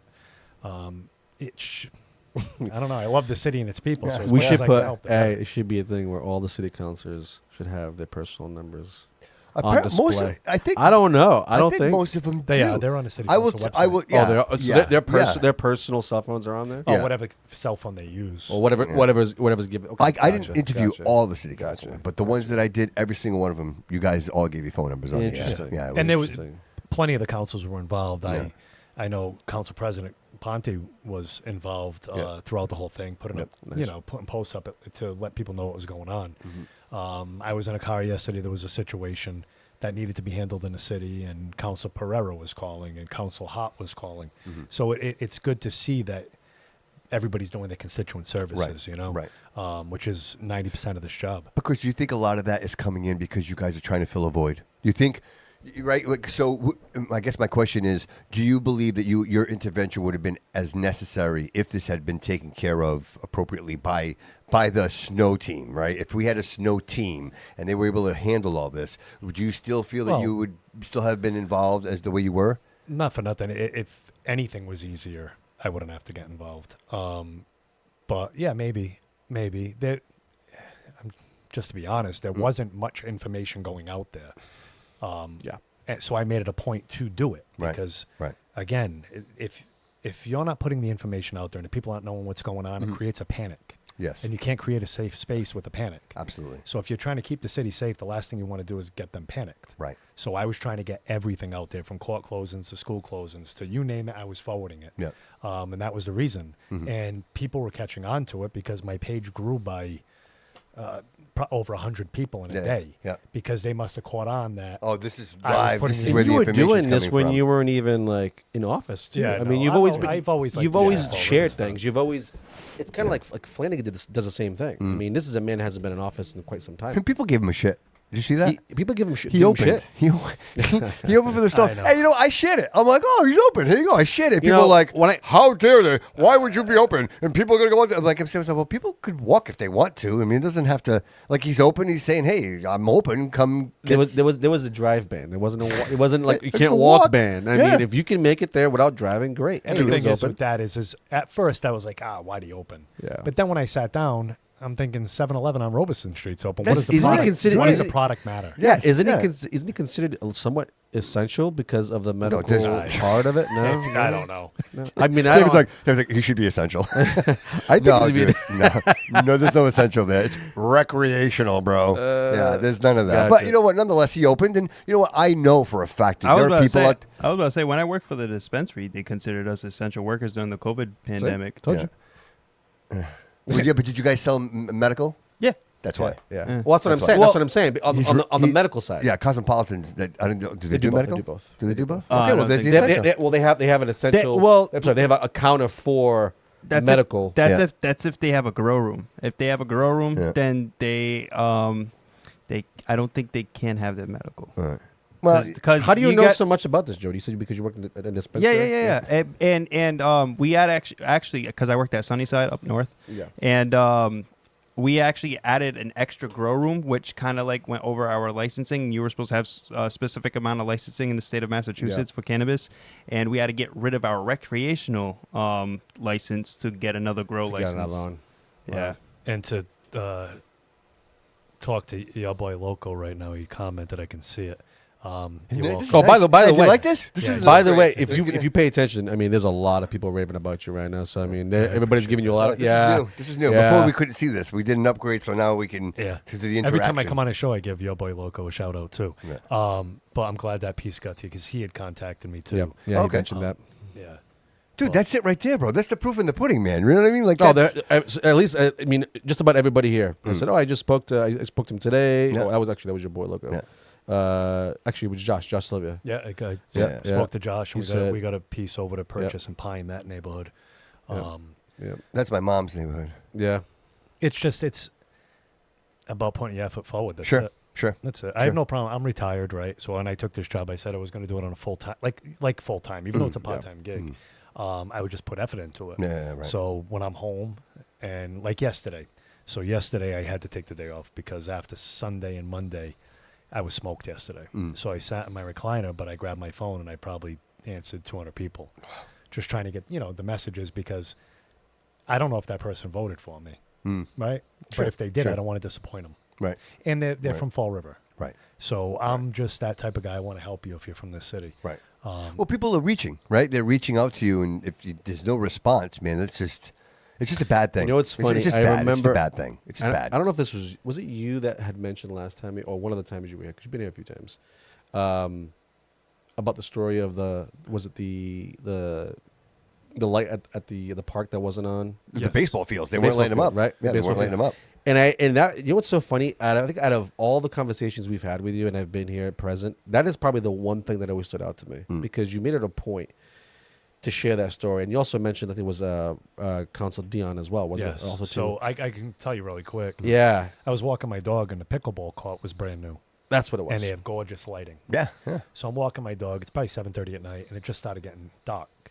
So I go up Middle Street, and I'm not a counselor at this point. This is the in-between years. And I get to where the playground is, and I'm like, wow, those lights are really dim. So I keep a mental note because I still That's have what it was, connections, and right. I can make a phone call. But then I get to the basketball court, and I see a large group of inner city kids, and they're playing basketball, and it's pitch dark. So I just walk right in the court with my puppy, and I said, hey, and they all turn around like I'm nuts, right? Yeah. And I said, are these lights always off? And one of the mothers comes to the fence, and she goes, every single night. Yeah, no, it's been like that for years. Yeah. Wow. Are we talking about Kennedy Park? Yeah, Kenny Park. Yeah. Yeah. So I used to play baseball there. Yeah, me too. When I was a kid, and dude, even when we played baseball, those basketball courts have always been dark. They're having an alumni party, too. I don't know if you guys saw that for X amount of years, Kennedy Park. So if you've played there, they're having some type wow. of get-together. Oh, That's get out of cool. here! That's Really? cool. Yeah. Oh, Yeah, it's you can been look it up. years, man. See, I didn't play there. I played in Columbus. I was Columbus. I was a small Maplewood. school. Yeah, I that's could where be your played. daddy. Yeah, I was a Maplewood kid. Yeah. But so I see the lights off, And I asked, the mother told me they're off every night. So I said, not anymore. So I called Michelle Dion, and she's phenomenal. I will give Michelle credit all the time. There's nothing I have bad to say about Michelle. We've never spoke to her. She's It's one of excellent. It's one of the ones that we missed. Yeah, she's excellent. So I call Michelle. Michelle's right on it. The next day I walk my dog, who comes driving up and pulls up. Michelle Dion. There you go. Following night, the lights are on. That's amazing. But And the reason why I bring that up, And dude, there was some effort in that because Yes. I walk there a lot. They did Yes. some work. They fixed it. There was lighting. There was Yeah. wiring, and they. the reason why I brought that up is because that was the first time I think you exhibited something that people would take so small, right? Such a minor thing. It's just lights, just park lights. Who goes there at nighttime? Right? And you think some people think that way because maybe that's not part of their lifestyle. You saw it differently, and so when you told us that story, in that moment, I'm like, he's going to be that counselor that if something is off hinged, something's not right, and he knows about it, he's going to make that effort to right whatever that is. Yeah. Well, right? the way I view it is Right. we have a basketball court full of inner city kids. Yep. Yeah, And we want these kids to strive, right? yeah. Absolutely. Stay there, Right. So like play basketball. Yes. Right? Yes. And we can They do appreciate the them by turning on tournaments the there, lights. dude. I walk by there all summer long, and that park is packed all You know, the time. places like that is where like people like Bobby Bailey, right? Yep. Love Bobby. Love I him. love Bobby. Yep. Great guy. One of my old I ones. went to school with him. Actually, people won't remember me probably, but this is back in middle school, and he was great then. He was a hell of a ball player, and those are the playgrounds that make the Bobby Baileys, right? Yes. Right. If you haven't seen him, he's an incredible basketball player. Like, He was a 14th Street kid. yeah, there you go. And it's like, so like, but it starts off with those small little acts, right? Of noticing the street lights are off, which in turn will keep the kids on the basketball court, keep them away from the garbage that's out there, give them something to do at nighttime or daytime, whatever. right, It's something. right, and right. just that little small act, what it can do for Dude, the future. even the pickleball court, You know what I'm saying? that is packed. There are yeah. a lot of people Packed. down What a there. So Great I had addition. it. I'll be honest. When they put that there, I didn't know what pickleball was. Yeah, me neither. So I walked down Not gonna lie. there because I live right across the street, right? Yeah. So I walk my dog by it all the time, and I'm like, it's actually a pretty cool game. It's very, Dude, and everybody can play it. It Yes. doesn't matter, like yeah. male, female, small, tall. It doesn't matter. Like everybody's. Maybe that's why I like it because this is the unathletic version of Yeah, this. right. We're gonna have to play. I have some. I got some for We Christmas. should do it. I have never about, used I them. literally have about 60 pickleballs in a bag at my house. Really? Because we'd find them every day. We'd go walk the dog. Dude, we should play. You can have I'm them. down. Oh, we should play. Should I go? We should go. I'd love to do that. But It's gonna have to be Councilor after Pozo surgery. just commented too. What do you, what's he got? Put him on the screen. Yeah. Great Yeah, work you for guys are too, great buddy. together. You guys Yeah, are great together. He's a good counselor. Yeah, you guys. I see you guys working together, and it's important. I wanted to ask you. You know, obviously you've been doing the city council thing for a little bit now, right? And it's been a little different, right? And when I say different, I mean, you know, obviously the council president has changed. You know, you go from one maybe rhythm to a completely different rhythm. You know, School committees change as well. Yeah, but I appreciate Cliff because he's very like. It's like every word, he's very strategic with every word that he uses, and I appreciate that in that role. How do you feel about it? Like, do you feel like the rhythm in the council is a little easier to... So I only have Cliff to compare to because when I was a city councilor in 2020, Cliff was the president. Oh, okay. All right. And he's the president again, and I voted for him because I liked him the first time. Gotcha. I like the way Cliff operates up there. He makes it look easy. Yeah, he's a There's student nothing of easy about that. No, There's he's nothing easy about He's that. definitely educated on Yeah. parliamentary procedure. and, Yes. You know, he knows what he's doing. Yeah. And I had no problem voting for him. Mm. I think the council right now is a good council. So if you go right from, I'll use Linda Pereira. She's been there forever, Mm-hmm. but she's great with constituent services. Everybody has their niche, right? Sure. And you have Councilor Kadim, who's the budget guy and works for us. Right now, you have 9 councilors Mm-hmm. that all have this their own attributes. Public safety. Public safety. It's what I did my whole life. So, Yeah. I So everybody view has like, everything their from that. expertise, right? They're offering their expert. Not only are they the council, but they're also, we see it. We've seen even with the school committee, right? They've been doing a lot of these chairs where they're actually holding accountability, right? They're having these accountability meetings where you're like, oh, okay, that's Ken Pacheco. That's what Ken Pacheco looks like. You know what I mean? So I think the more, so and these are things that I didn't see before. Like I didn't see any of this happening. So I'm very grateful for those chair meetings that you guys are all having now. Because to me, I think that's where the magic happens, right? You know, obviously the city council meeting, we identify the issues, and now you guys say, okay, I'm going to take this and I'm going to go do this over here, and then we'll reconvene, right? And so do you feel like that's a full process across the board? Yeah. Yeah. I think everybody has the mindset on the council that they're going to move forward. You know what I'm saying? Yeah. So I had my first public safety meeting scheduled for this past Tuesday, and I had to cancel it, obviously.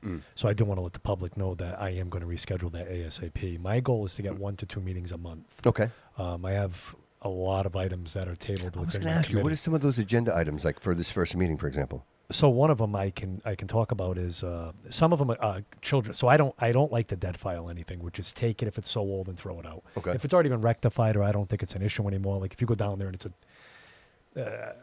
the curb has to be fixed, right? It's a public safety issue, whatever the case may be, and it's fixed, I'll dead file it. Okay. But some of the items within my committee were children's safety related issues, like walking to school, traffic related issues. So I'm going to hold all them in a separate, all together in one meeting. Yeah. The meeting for Tuesday night, one of the items on the agenda, or one of the things I was going to discuss and take out of committee was where Councilor Pereira had filed a resolution that the police chief, fire chief, the public safety agencies meet with the public safety chair quarterly to discuss what's going on within their departments, which I think is phenomenal because it keeps us in the loop as to what's going on. Sure. Again, they're coming for us, this stuff. If we don't have the story prior, Yeah, why would I say Why yes? would I Like, vote I have on no it? idea why you're asking for that. Yeah, right, so- right. it's the agenda for Tuesday night was going to be quick, but I would like to address all of the items, most of the items within my committee. So So, and even like we were talking about, like the emergency room, right? That Yeah. the what we would call the situation room, Yeah. right? That could be used in like for so many. It doesn't have to be just snow, right? No, I said this today. I said we can go to June and need it because we can get a hurricane through August, Right, And right. then you've got, God forbid, an earthquake. Somebody goes missing. Fall Like, River's had two right. great fires that have burnt down the whole Yep. downtown True. district. So Yes, you don't know yes, it. yeah. Mass casualty incident. Yes, right. There's got to be a room in there somewhere. Well, Yeah, in that dude. building. I can say that I did mention the resolution to the mayor today, and he was in agreement that it makes sense. So he did throw out a spot that I won't name publicly yet, Yeah, which made sense to me. But I told him we'll have further discussions in the future about it. yeah. It's probably a Karen building, I'm sure, but. No, it's not. It's not. Wow. It's a joke. It's a joke. Bad joke. Take it easy, guys. Take it easy, guys. No, dude, that's the whole process, though. Like, again, the city council role being so vital. Again, you guys meet, but what's coming out of that? And these chair meetings, I think, are so very, very important. And the fact that you guys are airing these, I think, are fantastic. Because, again, if you want constituent participation, make the information available. Like, if I'm watching, I feel like I'm a part of this. Like, I'm aware of what's happening. And if anything, we talk about, like, these audits, right? So, Massachusetts audit, 72% people of America, Massachusetts voted for this audit, but yet they won't do the audit, right? So, if we didn't know about that, if that wasn't so up front and center and all over social media, most people would be like, what are you talking about? I have no idea what you're talking about. Yeah. Same point here. Like, there's so many important things, again, leading up to the National Guard being dispatched for our snow removal. Like, these are massive decisions that cost millions of dollars, right? Like, this is a lot of taxpayer money. And I'd like to know and feel confident that there's a process in place. Like, I'm okay. I'm okay spending the money. Bro, buy me the best, but I don't want to buy any more. Like, buy it once, let's do it the right way. And exactly this, if you're going to spend the taxpayer money for situations that are going to not only keep people safe, but create a process moving forward. So the next guy, the next mayor, the next city councilman, there's already a process in place, guys. You just got to keep it going. Like, Yeah. And that was right? missing here. Yes. So again, I can't personally blame Coogan for not having the EOC, the Emergency Operations Center, or I like that. the logistics Yeah. of what you would do. And could he have thought of it prior? Yeah, but it just hasn't been there for forever. Yeah, but like the Gabriel fire, that doesn't like So stimulate something, bro. You know what I mean? I have my thoughts. Again, personalities. So I'm all about attacking a problem to end it, right? Right. It's- Personal feelings aside, right? Yeah. Like let's get to the solution. Yes, and that's just how I operate. I do not like to. I used it a million times during my campaign. Kick that can down the road. Yep. Yeah. I want to address it now, and especially with public safety. Yep. I want it done now. Yep. I don't want to get a call tomorrow that something we were discussing hurt somebody. You know Right. what I'm saying? Right. Because Right. I'll own that. Right. After the And fact, I yeah. don't mean own it financially or politically. I mean personally. That'll Yeah. hurt me. I don't want Absolutely. to deal with that. Right. I don't want that on, Right. on my shoulders. God forbid somebody's hurt. You knew that was there. They are now hurt, and you're like, "Wow, I feel Well, responsible." again, this goes back to his training. The way he was trained, in the prison system, if you don't do things the way but it's supposed you know to. what though? That's fine. Okay, fine. I'll agree with that. But there's something about the person. Oh, 100%. It's the No, no, no, person. no, no, dude. no. Listen. You know what I mean? I believe the process. I is important, completely bro. agree. But there's something inside, bro. I completely you have agree. To, dude. There is something inside you, brother. You have that fire. You care about these people. Yeah. You realize that there are people out there that can't fend for themselves, and that's the majority of our city. Like we are a city of hurt people. We are people. We have Cannon Boulevard, the Milliken Apartments, like those buildings. Who lives in those buildings? Right, most of those people are in some way, shape, or form getting government assistance to live in those buildings. Right, the majority of them. Look, what happens if there's a fire on the 14th floor of that building? Oh, those buildings. Oh, Right. Yeah. Right. So this is the emergency preparation that I'm talking about. Like, how do you get water to suppress a fire at the top of that building? Have we talked about that? Yeah, and that's Helicopters. it's being proactive. There are topics like, so when we were bringing the train in here, I had asked the first time I was a councilor, do we have a train fire response? Do we have a train emergency response? Dude, logical. And a lot of What that if stuff. this thing derails? Well, I can tell you that I'm almost positive that response didn't come out until after the train was already here. But I was trying to get it prior. I can tell you that the night before the blizzard, I texted council president and said, do we have the state of emergency paperwork filled out just in case? This is why you're a problem. This is why you're a problem. Does it make sense I know to what them? you're saying, yes. Right, to them, because This is- he's trying to make sure. Okay, but before we do that, Yeah. let's make sure everything's lined up. This guy's good. making me Yeah, look bad. Yeah, let's. This guy's making me look bad. But go ahead, bro. Go ahead. No, it's all about That again, proactiveness, dude. Yeah. I am 100% proactive. Like I live in the proactive world. Let's get ahead of it now while we're level-headed. Nobody's waiting for us. Let's figure out what's the best process here, guys. And I'm not pretending. Look, the city of Fall River. How many streets? Do we even? 1,300 and change, I think, it was, or Dude, something. that's. I mean, and just a square. How many square, streets? How many streets? I don't know. From what 13, the I board think, said, I think that app said like 1,278 or something like that. Dude, Yeah. nonetheless, dude, and the massive footprint. I think you're talking about like Copacabana Road, right? Like, like all those, like you have to somehow get services. there. Those are Yeah. citizens of the city. I got a text. people when we forget were about downstairs those. That Mohawk Drive was done. Remember? Yeah, Mohawk Yeah. Drive. Yeah. Like, dude, people forget about that. Oh, people 100%. forget that those people Well, are they over think there. they think it's in a different state. Well, Oh, I'm sorry, to me, different though- city, different city. So logistically, right? Or if I was to come up with a plan for snow removal or assistance, that would, other than the government center, and I'm going to touch upon this because I see a lot of stuff on Facebook about the government center being clean. That would be one of the first areas I address. And the reason for that is they are so far from civilization that if God forbid something happens, they're cut off from the city. Right. So there's Right. ways that You're not gonna get an EMT to walk up the hill Yeah, to no. their house. Right. Yeah. That's a really great point, man. And again, that foresight, Chris, realizing that there is nuance to the city, right? And just logistically where we sit and realizing like even I was grateful that they reached out to New York and New Jersey. It was funny was they said Connecticut's actually bringing us 10 more pieces. Vermont, today. but she didn't say New Hampshire. She didn't. Did New Hampshire? Is New Hampshire? Dude, I specifically noticed that she did not I don't say know. New. I don't Because in the recall. I was news, there. I didn't- the news said that it was going to be New Hampshire, Vermont, New York, New Jersey was sending us equipment. When Healy was on that, you guys can go back and watch it right now. She specifically does not mention New You Hampshire. think that's by design? Maybe. Well, listen. Listen. It's not a secret. Healy, Hampshire, yeah. the state of New Hampshire and Maura Healy are not friends. They're not friends. Like they're not Yeah, friends not at all. friends. And I just noticed Joyce's comment. Sorry. Yeah. Okay, I did please. tell them about Fall Winds.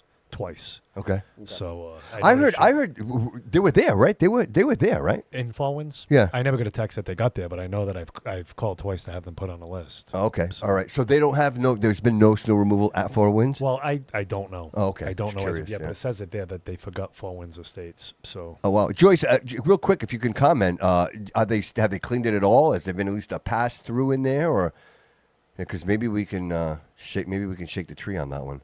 Dude, that's a tough situation too, man. Like Yeah. if you can't get a fire engine in there, dude, again, I'm very familiar with the city. I worked at Comcast. I was there for 15 years. I was literally inside all of these buildings. Mm-hmm. So I'm very familiar with Four Winds and the length of those buildings. Yeah. God forbid you have a fire yeah, we emergency. did in dude. 2019. Right?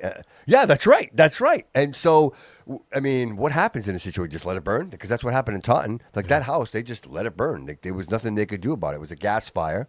And They said they heard an explosion. Is that what it was? you know what I think happened? This is just me.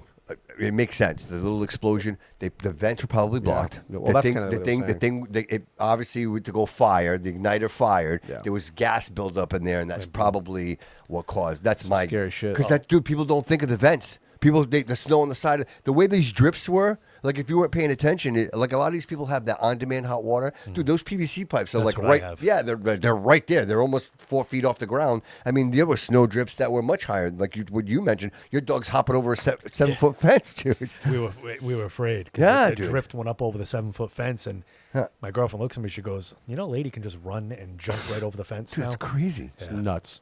right? Dude, and even like a lot of people like The lady's your dog, right? Yeah, Yeah, right. And, you know, people again, they're making the comparison. Did Joyce? Did she get back to us? The neighbors snowblowed and shoveled. The neighbor snowblower. That's what I did. So where I live, just a little of my experience. No one came. Like so, I live on a corner, and then I have There's a parking lot where I can park my cars, and because the street was blocked from the main end, and then nobody came and plowed any of it. So I took it upon myself, dude. I grabbed a snowblower and I just went to town and just started cleaning everybody out.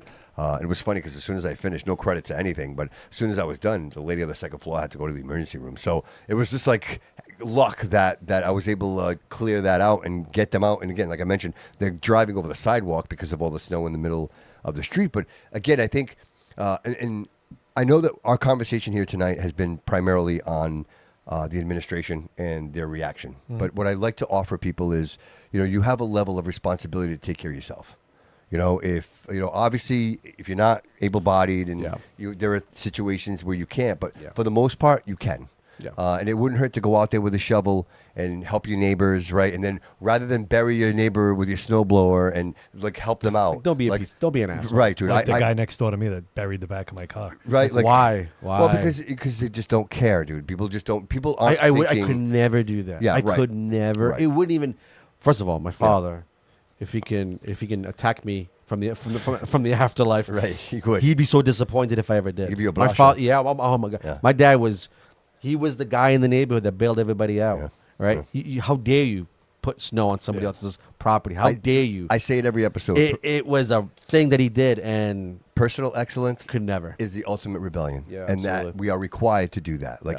Be a pillar of your community. Absolutely. Get out there, grab a shovel, Help out. help each other out. I mean, it doesn't take much. You don't have to spend 8 hours doing it, but just go out rather than bitch and complain. Oh, he didn't do it. They didn't do it. They didn't show up. Well, then you do it. You show up. You know what I mean? Yeah. Look, snow is everybody's responsibility. Nobody ordered this shit, right? Nobody said, hey, we want 41 inches of snow. It just so happened that it fell here, and now we got to deal with it. We have what to- about- this is us. This is Yeah. It's not about Coogan. It's Yeah. not about this is about the people that live in this city. All of us. We are all citizens. Yeah. And it's our responsibility to kick in. Absolutely. So enough again, bitch all you want. That's okay. We can identify Yeah. the deficiencies and we can expect But in the meantime, better. go grab a But shovel. in the meantime, grab a shovel, grab your snowblower, help your Bail neighbors yourself out. dude. Bail yourself Yes, out. Yeah, Absolutely. Yeah. dude. You know what's funny? We live in a state, unfortunately, that's everything is fed. It's easy in a sense, right? Well, perceived to be easy, right? Mm-hmm. Yep. If I don't want to work anymore, Yep. I don't have to work anymore. I can apply for certain things, and I can get those Sure, things quite sure, easily. sure. I don't have to prove that I'm hurt or I can't work. I know plenty of people who do that. They just can't. For some reason, they don't want to work. Yep. But it's like when you think about it, like as a community, coming together, not making it easy, not taking the bait, helping each other out, go out there, help. I mean, there's so many people who are unable to pick up a shovel Yeah. and snow out their cars and get themselves out of a mess. We were on my street, and I've seen plenty of other people do it from different cities and in our cities, getting in there, help each other out. Yep. Because at the end of the day, if you solely rely on government to be there for you That's what I'm every saying. Yeah, step you of the become way, dependent. You become dependent, dependent on it. Yes, and you forget Yes. how to be a human Dude, being. That's what happened to me. I'm not gonna lie, like on my street, dude, it was very wholesome. All of us was all out, like That's awesome, shoveling bro. each You're other, building- yeah, you're like, building- and shoveling each right. other out and stuff Yeah. like that. Why not? You know, and we was making sure we was not getting the plows way and stuff like that. You know, it was Yeah. it was very wholesome. Yeah. Again, honestly. my experience, and I say this because I'm not embarrassed. Dude, it took me 2 days. Yeah. So Sunday happened, Monday happened. I'm like, gee, I wonder if my landlord's going to send the plow truck, right? Yeah. Like in my mind, I was waiting for someone else to come and bail me out. But the truth is, day 2, I should have already been planning. I should have planned before. Again, I dropped the ball of the storm. Yeah. Because I should have had the snowblower in the back of my truck. I should have had the truck, driven in so I could just pull the snowblower off. I didn't do any of that. So again, I'm not throwing hate at anybody because this was like a massive storm, and I don't know that we expected it to be this massive, right? But with that said, I took it upon myself. It took me a day or two, but to say, hey, you know what? Like, I got to get myself out of here. Like, nobody's gonna come save me here, right? And I think if people are just sitting there waiting for somebody to come save them, like, reach out. Like, there are people out there that are willing to help. There are a lot of people like, hey, they're volunteering, they're out there. Like, just say something. Don't wait until there's an emergency. And now, you're trying to get people down there with sleds, and you're trying to, you know what I mean? Like, and people are getting hurt.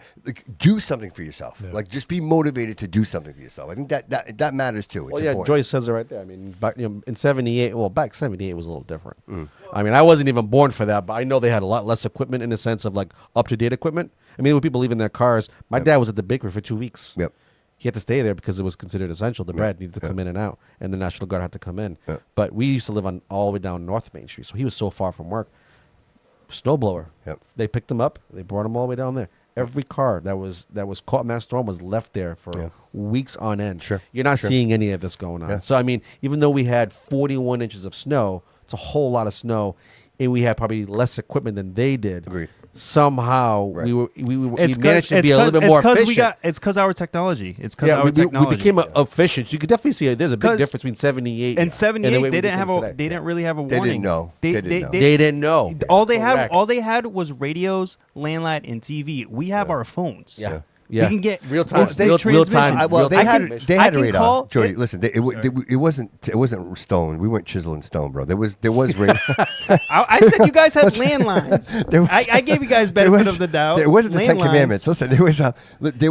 You know what the discovered problem fire, was? No, hold on. fire. The problem was, Jody, we didn't have the advanced warning. Like we knew Yeah. they saw it come. Yeah. But it was too But late. what I'm It trying to was too say, late. what I'm trying Yeah. to say is that type of like for an example, yeah, you guys had radar and you guys would see it on like the news or hear over the radio, right? Yeah, yeah. But that, like for an example, you have to call your friend in Brockton. That would take like probably in total 20 minutes when it would take me 2 minutes now. Yeah, a text You know what I'm saying? message or You get what the I'm stream saying? of information. That's a good point. That's a genuine. We good still point. had phones then. No, that's what I'm saying. We No, did. But he's landlines. saying, like, you could Landlines. text, you could It wasn't text. really like the like, power of. like It very took you 20 mobile. minutes. It took you 20 minutes to phone Well, call. you had to do the Hey, circle. I'd say so. That's about 3 minutes. This guy said 20 minutes. It was faster than that. I promise you. And then ringing, and then ringing. This is what then- happens. Wait, hold up. And then ringing, then they have to walk to the phone. What if The they're struggle upstairs? was What if real. they're Yeah, upstairs? did you ever have a landline? Yes. You did. Yes. Because you're talking like as if you never operated one. I have. I have. I have. You sure? Yes. All right. I grew up with Was like it the- 90s, 70s. Yes. Was it I actually the- had one of those too, but then I ended up getting the button one. So real yeah. quick, we're an hour and 20 minutes into the show. If the audience, I want them to let them know if they want to communicate and they'd like to ask some questions, just scan the QR code on the screen. It'll bring it up on your phone and just ask you to select receiver, and then Jody will tunnel you guys into the show. Do we find that the phone number is too cumbersome? So just, again, scan that code on the screen, and it'll bring you right in, and Jody will drop you right in, and you can ask Chris any questions. Or David or I. Like, Actually, yeah, we actually did have someone did call in. They left a voicemail. I don't know if you want to. well, they're probably going to do that. I'm using my phone for the wide camera because my other phone. I think it might have is on been the one fritz. of our famous guys, one of our good guys. Oh, called. yeah, He yeah. left you a voicemail. He said. Right, well, he should scan the code. I told him. I told him. like, Tisha. Hey, Tisha. Scan the code on the screen. And then, yeah, dude. It'll sound phenomenal. It's just, it's, you know what? It's the technology. It's the way to do it. The phone is just, it cuts in and out too much, and I don't want to put him through that. No. And it just sounds like crap, to be honest with you. Yeah, We right. had some issues last week. Right. So, other than the storm, Yep. what have you been up to lately, my friend? Let's get a little dive into Chris' world, a little bit more of what's happening in Chris's world. Other than work, Dude, nothing. nonstop. That's pretty much about it. That's it. No, I don't buy it. Yeah, I don't buy dude, it. I see it. Well, When Chris Well, falls he asleep, did have a birthday. When That's Chris all I falls know. asleep. we That's we right. did, and we did celebrate, and it was an amazing night. And I just want to say that anytime I get an opportunity to hang out with you and the group, it's just it's always an amazing time, bro. Yeah. Like it's one thing to hang out with people, too, but you guys genuinely like being together. Like that's the one thing. Sometimes I know you guys know. I'm sitting by myself and I'm just like looking around the room and I'm like, these people genuinely love being with each other, and these are the people that are running the city. Like that to me, that's the goal, dude. That's the genuine in it all. You know what I mean? Like you're not acting, you're not pretending, dude. You give a shit. You know what I mean? I just got sidetracked by the Jody Jo bum dimes. I laughed at that. That was so What fun. happened? I don't know. I bummed dimes for payphones, I guess Joyce said. Oh, jeez. I guess I used to bum dimes for Well, payphones. it's better than what he used to do for beer money. We won't talk. We're not going to talk about that. But yeah, we outside. I'm home. You Yeah. know, I don't do much other than the city council stuff. I'm making it a point to go to the government center during the week and get some work done. Gets me out of the house. Yeah, absolutely. But People see your face. Yeah, the weekends. important. You see. Yeah, Saturday night, right, Typically the brew house. I like that place. Yeah, me too. Nick has a very Me good too. establishment Me too. there. Yeah. He's been doing so good. Dude, and with Marco's always doing that. You know what I mean? Like Yeah, he's he doing just those sent me another Sinatra awesome night tonight. events. Yeah, I dude. just got it. That's my boy right there. But that's what I did like. Elvis, too. He's doing an Yeah, Elvis he's got the event, Sinatra too. coming up. And then St. Patrick's Day. That's right. That's another event. When does that? What day does that fall on St. Patrick's? 7th? Is it 7th? Is it March 7th? Is it March? Yeah, 7th? it's March 7th. Yeah, So 7th. what day is that? Like what day of the week is that? It's a Saturday, right? That's Thursday. We're gonna have to find out. I'd like to be there for that St. Patrick's Day. I usually every Do a live year. show when there. I'm not going to be there. I'm going to be with Warrack. Mm. I'm shooting. Warrack. Yeah, I'm shooting a music video Did you for hear them. the new song? Sounds really good. From Warrack? From Warrack? No. Like it's legit. It's not like I know the funny stuff they do, but it's legit. It's Okay. Actually, you know what's funny? I did see Billy. It's a Saturday. it's a Saturday. Oh, it is a Saturday. Yeah, that'd be a great time. I did see Billy do. He Would you posted be a up for that? video. You guys be up for that? What's that? The brew house? St. Patrick's Day? I might be doing a bar crawl. I'll get us a I don't know. table. I gotta see. I'll get us like a table. I could probably meet you after though. Yeah, we'll be there. We do the bar crawl starts like I'll meet you Early in after the my morning. music video. we start early, guys. I know Marco wanted to call in, but I'm not on my phone. So if you could scan the barcode, bro, and we'll pull you into the show, dude. We need to know what's going on this weekend. I know he probably called me like 3 times. I'm not using my phone today, guys. Yeah, so. no, I'm yeah. not. I'm not seeing anything going off on your phone over here. Yeah, I actually put on Do Not Disturb. So is the QR code working? It's right there. Yeah, but is it working? Did we test it out? Yeah, we tested it. If you scan it, it brings you right in. You just and you select And receiver. Just select receiver, and then from there, what happens? That's it. It goes right through. by Dude, it itself. sounds amazing. All I That's gotta great. do is click it right hand. It literally sounds like they're in the studio with Yeah, us. Cool. Yeah, it's great technology, dude. It's just it's next level. It's just figuring out how to use this stuff, and Yeah. a lot of people don't realize it. You know what I mean? It's just a easy scan. It's easier than dialing the number. That's for damn sure. No, 100%. Yeah. Yeah. So I want to talk about it. Did anybody watch the State of the Union? Absolutely. I have not watched it yet. Oh, Really? Well, we've only had a massive blizzard. I so. hear, bro. Yeah. So yeah. It was a great. in my downtime- I felt empowered. I felt Yeah. as a proud American after watching. in it. my downtime, when I was thinking that somebody was going to come rescue me, I was watching the State of the Union on the couch, and I will almost missed it. tell you. The tone was very clear to me. Like if you were asking me what was the tone, it was very clear that he was calling out the Democrats. He was calling out I shouldn't say the Democrats, the establishment Democrats, right? The ones that we know are the constant, right? Like if you bet, you know exactly the way they're going to vote. And so I thought it was important because I think, you mentioned it earlier, like who's next? Right? Is it Vance? Is it Rubio? Yep. Right? And I think this is what the setup is right now. I think he's laying the groundwork that obviously, the midterms are coming up. And so I think what he's exposing is that the establishment doesn't give a fuck about you anymore. And excuse my language, but that's what it's come down to. Where as an American, thank you, as an American, right? He actually asked the question: if you support Americans before illegal aliens, please join me and stand up. and not one, well, maybe one or two stood up, but like up front, I don't even know who it was, but not one single one of them stood up.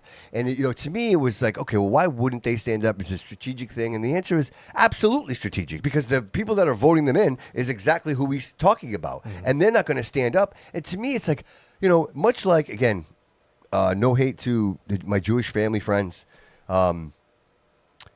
They ask these congressmen and these people on the Hill, and they're like, hey, Israel first, America first, and they won't answer. Like, I think, Chris, if I ask you, Israel first or America first, brother? America first. Yeah, obviously. That's an easy answer. Like, you don't even have to think about that. Shouldn't even be a thought. Shouldn't even have to be a question. And I don't care. Like, I say Israel, but it could be anybody. And in this case, he said the question was illegal aliens or Americans. Yeah. Who do you care about most? Yeah. And dude, it should always be Americans. That shouldn't you shouldn't even flinch. That should be an instant answer. If you even think about that answer, I have a problem with that. And so here it is, the grand stage, right? The State of the Union. The place is packed. He's handing out, dude, Purple Hearts. Right? And presidential medals of honor. Is that common? I don't think I've ever seen that done on that kind of stage. I don't know that I've seen it out of all the during State of the Union. I've never seen that. But it's usually like a separate. But he did, bro. And it was nice to see. Right. And then I like that a lot. Lincoln Riley, right? Lincoln Riley's mom, and all of these people that were victims of these horrific acts. You know what I mean? From people that shouldn't even have been here in the first place. Yeah. And you're going to tell me that you're my representative? Like, everybody that represents me in the state of Massachusetts is a Democrat. There are no Republicans here. Yeah. And so is that what it is? The people that are supposed to be representing me don't give a shit about me? No. Because I'm an American and I'm not illegal. Right? It said a lot. It said quite a bit. And what's worse for me, Chris, David, is my mom is an immigrant.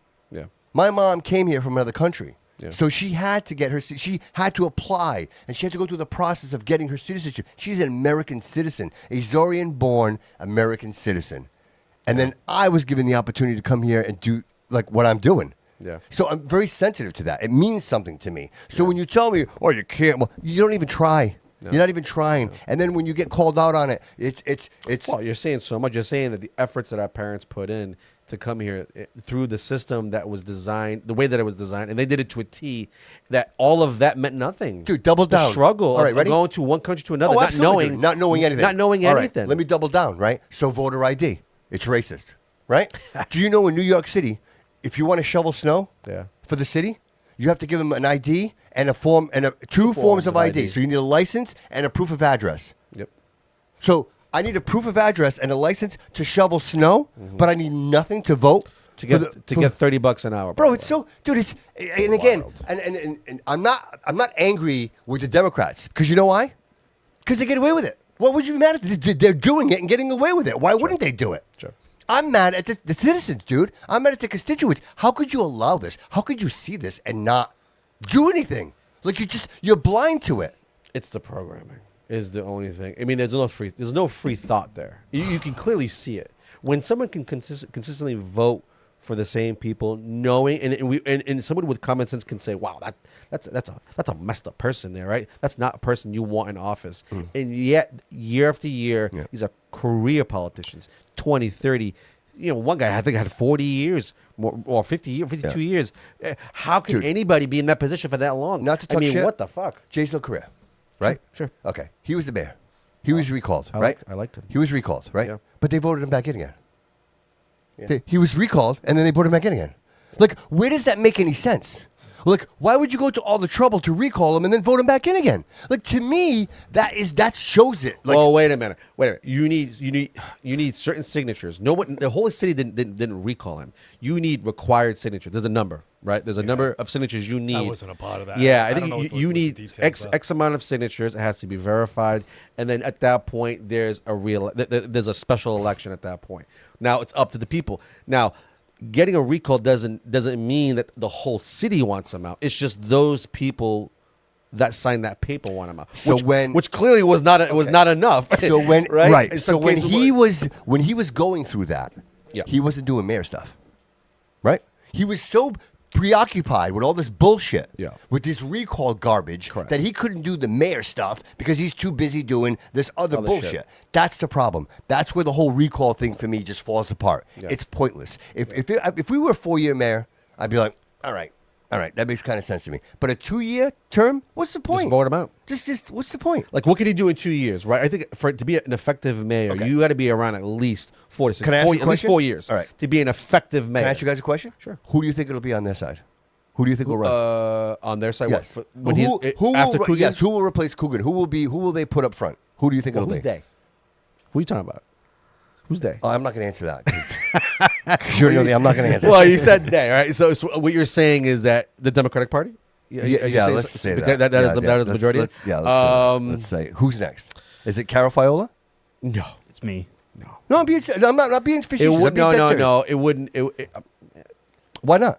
It could be, but I don't see why. Why wouldn't it be? Yeah, I mean, I guess. Okay, so if not I would her, say she's got more power where she is now. not to put you on the spot, but if not her, okay, that's fine. That's fair. That's absolutely fair. If not her, then who?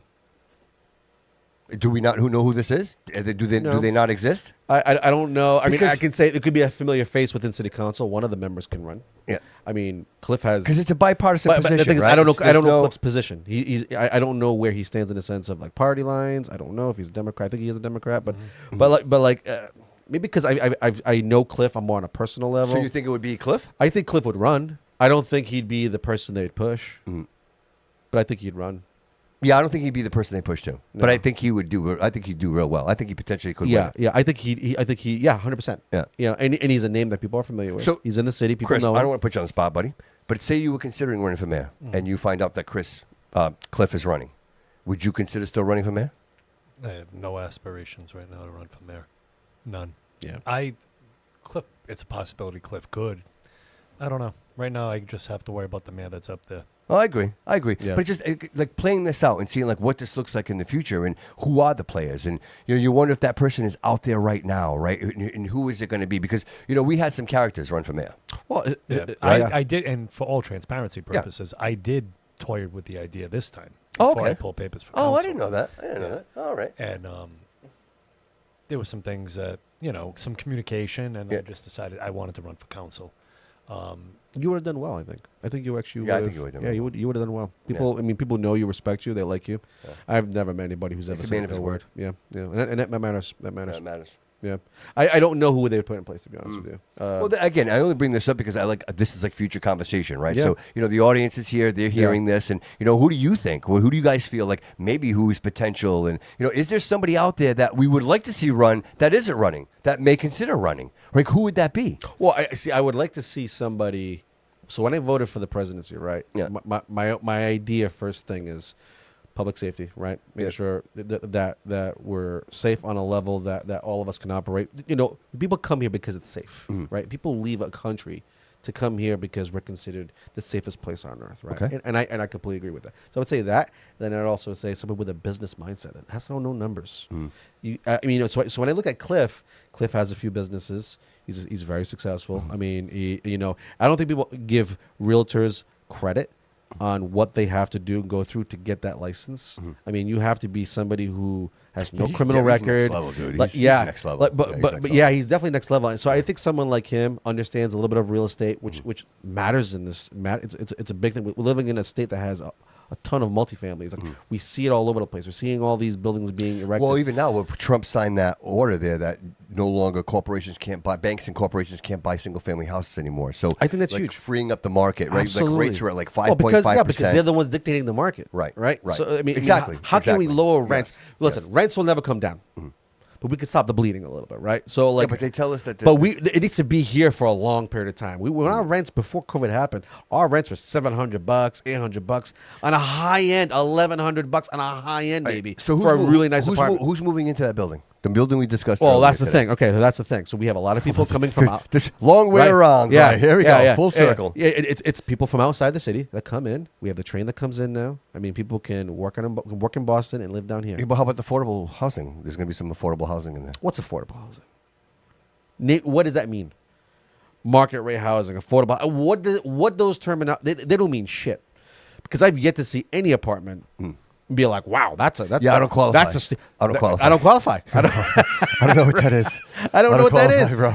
I don't know. Right, so like Yeah, it's I don't know. crazy to think that's considered All affordable right, so let me ask you this housing. question. This is just devil's advocate, right? So I'm successful, right? Yeah. Bobby, I live in Boston, Sure. right? And I'm like, well, you know what? I don't want to live in Boston anymore. I'm going to live in Fall River because they have this great apartment building they just built, and I'm going to be able to travel on the train back and forth to Boston, go to work, right? So great idea. I signed a lease. I'm paying, let's say, $3,500 a month to live in this, brand new, state of the art apartment, right? Like, and I'm living amongst other successful people, and then all of a sudden they stop bringing in income housing. Like, it's now my neighbor is not successful. My neighbor has, again, this is no hate to anybody. This is just a reality. My neighbor has 4 kids, right? And so I'm a single businessman living in my apartment, and now my neighbor is here and she's living under the Affordable Housing Act with a voucher with 4 kids, and now I can't get my work done, or I can't even have a date because, like, so you see what I'm saying? Some people can look at that and be like, "Oh, boo-hoo." That's right? okay, but that's my point in saying that is like you, and I mean this across the board, and I say this even with our elderly and people that are getting government assistance that are like handicapped or have situations as such. Like, you think of like Sunset Hill. Sunset Hill, they house elderly people there, and then they house like other people there. Right? Correct. So everybody's like mixed mingle. Correct. So you have 93-year-old people living next door to 23-year-old people. It just doesn't work. No. It just doesn't work. It's a different situation. So what I'm saying is having the mindset to be like, okay, well, this building, they're going to provide affordable housing, but are they really? Because who's going to want to live there? If I'm paying, my point is this, guys. If I'm paying $3,500 a month, I don't want to have 4 screaming kids living next door to me. That's just the truth of it. Or upstairs running around. Like, these are things that I'm not willing to accept because I'm paying a premium, right? So what ends up happening? I move out because I'm not going to stay here, and now another voucher. Like, and then now the whole building is full of government vouchers. Yeah. And that's what it becomes. Just much like Amazon. Like, we were supposed to have 100 employees or something, like 100 residents of Fall River working there at all times. Who's keeping track of that? Nobody. They still get their tax breaks, but nobody's keeping track of that. It's the same thing with this, bro. Nobody's keeping track. For now, they'll do it, and then all of a sudden, dude, it's just another house. I questioned that the last time I was a counselor. Yeah. Is there a way to find that? There's got to be a way to find that. Yeah. Right? So the last I knew, I don't know if it's the case today, but back in 2021, it was said on the council floor that Ken Fiola was in charge of the TIF compliance for the city, because I had asked that question. I asked if we were in compliance at Amazon, and they said You're asking too many questions. Yeah. You're very combative, bro. The last I knew was It's funny how the same names keep popping the up. last I knew was Ken was the TIF compliance guy, but that may have changed since 2021. I was out of the game for a little bit in between. No, his services are still utilized. Of course, I'm sure. But again, and this is where we, and this is my point, guys. And I only mention this because I don't want us to get caught with our pants down, right? Like, everybody thinks it's all hook and dandy, but dude, these are negotiations that are happening. hook, and man? at the end of the day, it's all up here, bro. And nothing, dude. There's no substance. Nothing makes it here. No. Nothing. No. This trickle down effect doesn't Bullshit. work, dude. No. Not here. Well, it's not. It's not working here. Absolutely. And I say this, and I only say this because this is my experience, guys. I'm not making this shit up. It's the same names. Every conversation, bro. Always the same Every time I talk about the city, it's the same names coming up over and over and over again. That's not a coincidence, bro. Yeah. And if you want to have a successful city, if you want to have commerce here, you have to open the door to everybody. Absolutely. Everybody needs to have a chance. If you want to come open up your Chinese restaurant, come and open up your Chinese restaurant. If you want to open up a Spanish, then fine. Like, whatever you want to do, it should be across the, but it's not. There's gatekeepers. Yeah. And they decide what comes in and what doesn't come in. And if you're not willing to pay the toll, then you can't do business here. Mm-hmm. We need to remove that establishment. I mentioned, like, I'm not cursing around from here, because, dude, I would love for somebody like you to be in that seat, because I know that at night when I lay my head down, dude, that you're all in, bro. 100%. 100%, dude. There's like, no doubt. Right. No doubt. You are unbuyable, dude. Like, you're not for sale, bro. You're not gonna play the establishment. And that's the problem, dude. It's like a mafia. Like, you have the head boss, and everybody's doing, dude, and everybody's afraid. Dude, everybody's afraid. Did you see what happened to me at WSAR? Did you see what happened at WSAR? That shit right, dude. Thank you, buddy. That's perfect. That right there in itself is proof positive of what's actually happening. Look, that little microcosm is what's happening in the city of Fall River.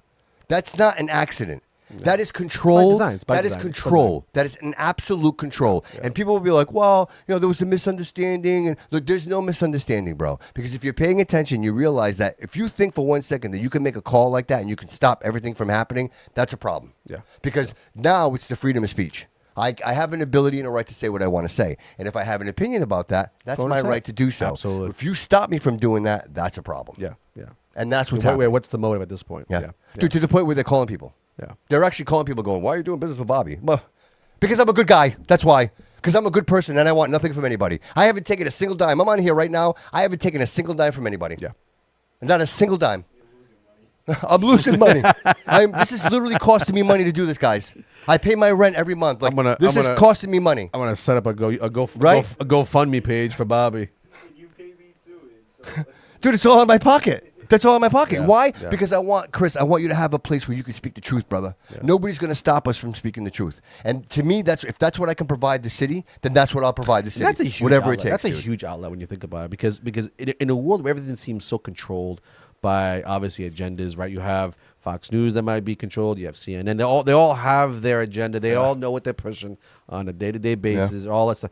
And like you when you listen to podcasts like this, it's like you said, we owe nothing to nobody. Nothing. We owe That's allegiance it. to no one. That's it. I'm on my own. Yep. No one is above me. It's me right here. That's right? it. And so this is what you get. Yep. And having an opportunity to be on the platform to get your message across, that's a wonderful thing, because you just see so much like censorship these days. Do you know It's why people won't everywhere. come here? It's everywhere. Do you know why people won't come and be on the show? Because they don't want to face the truth. That's the only reason why someone wouldn't come here. Yeah. So Because- that's an invitation to Yes, anybody. absolutely. That's an invitation to Absolutely. Viola. Absolutely. Anybody. Dude, my door is anybody. open. My door is wide open. Let's have a conversation. have a conversation. Let's talk about it. Are they really? Who is it? Oh, the four of a. Did you see that? Four of a kindness party. Anyway, the point is, dude, like the door is always open, and I would invite anyone to show up and like I don't care what your opinion is, have one, share it, Yeah. be a Yeah. part of it, right? Yeah. I mean, even What before, are you afraid of? Like for me, I always say, you know what? If you're trying to avoid certain questions, that means you have things to hide, right? And that to me is a problem. Yep. Because it means you're not transparent. Right. If you can come on our show and you may say, well, they have a position. Obviously, clearly they tend to be more conservative or this or that, whatever. Bro. Okay, fine, whatever. Bro. You can see me however you want. But the fact that you choose not to sit in that chair and have a conversation says so much about you. Because I'm not gonna lie, if someone's talking shit about me, I'm gonna want to make that straight. Because if there's things being said, I'll mention the Fiolas. If things are being said to me and I'm a Fiola, right, and what I'm hearing is untrue, I'm going to want to clear my name. come talk. And what better platform to come to here, and Absolutely. we'll let you speak. 100%. You can go on any of our podcasts. You'll see we don't attack. We'll question you. We'll have a great conversation, and then maybe the message what's out there isn't the truth. So let's have a conversation. Right, about but it, right? the truth is that. But they won't. But they won't.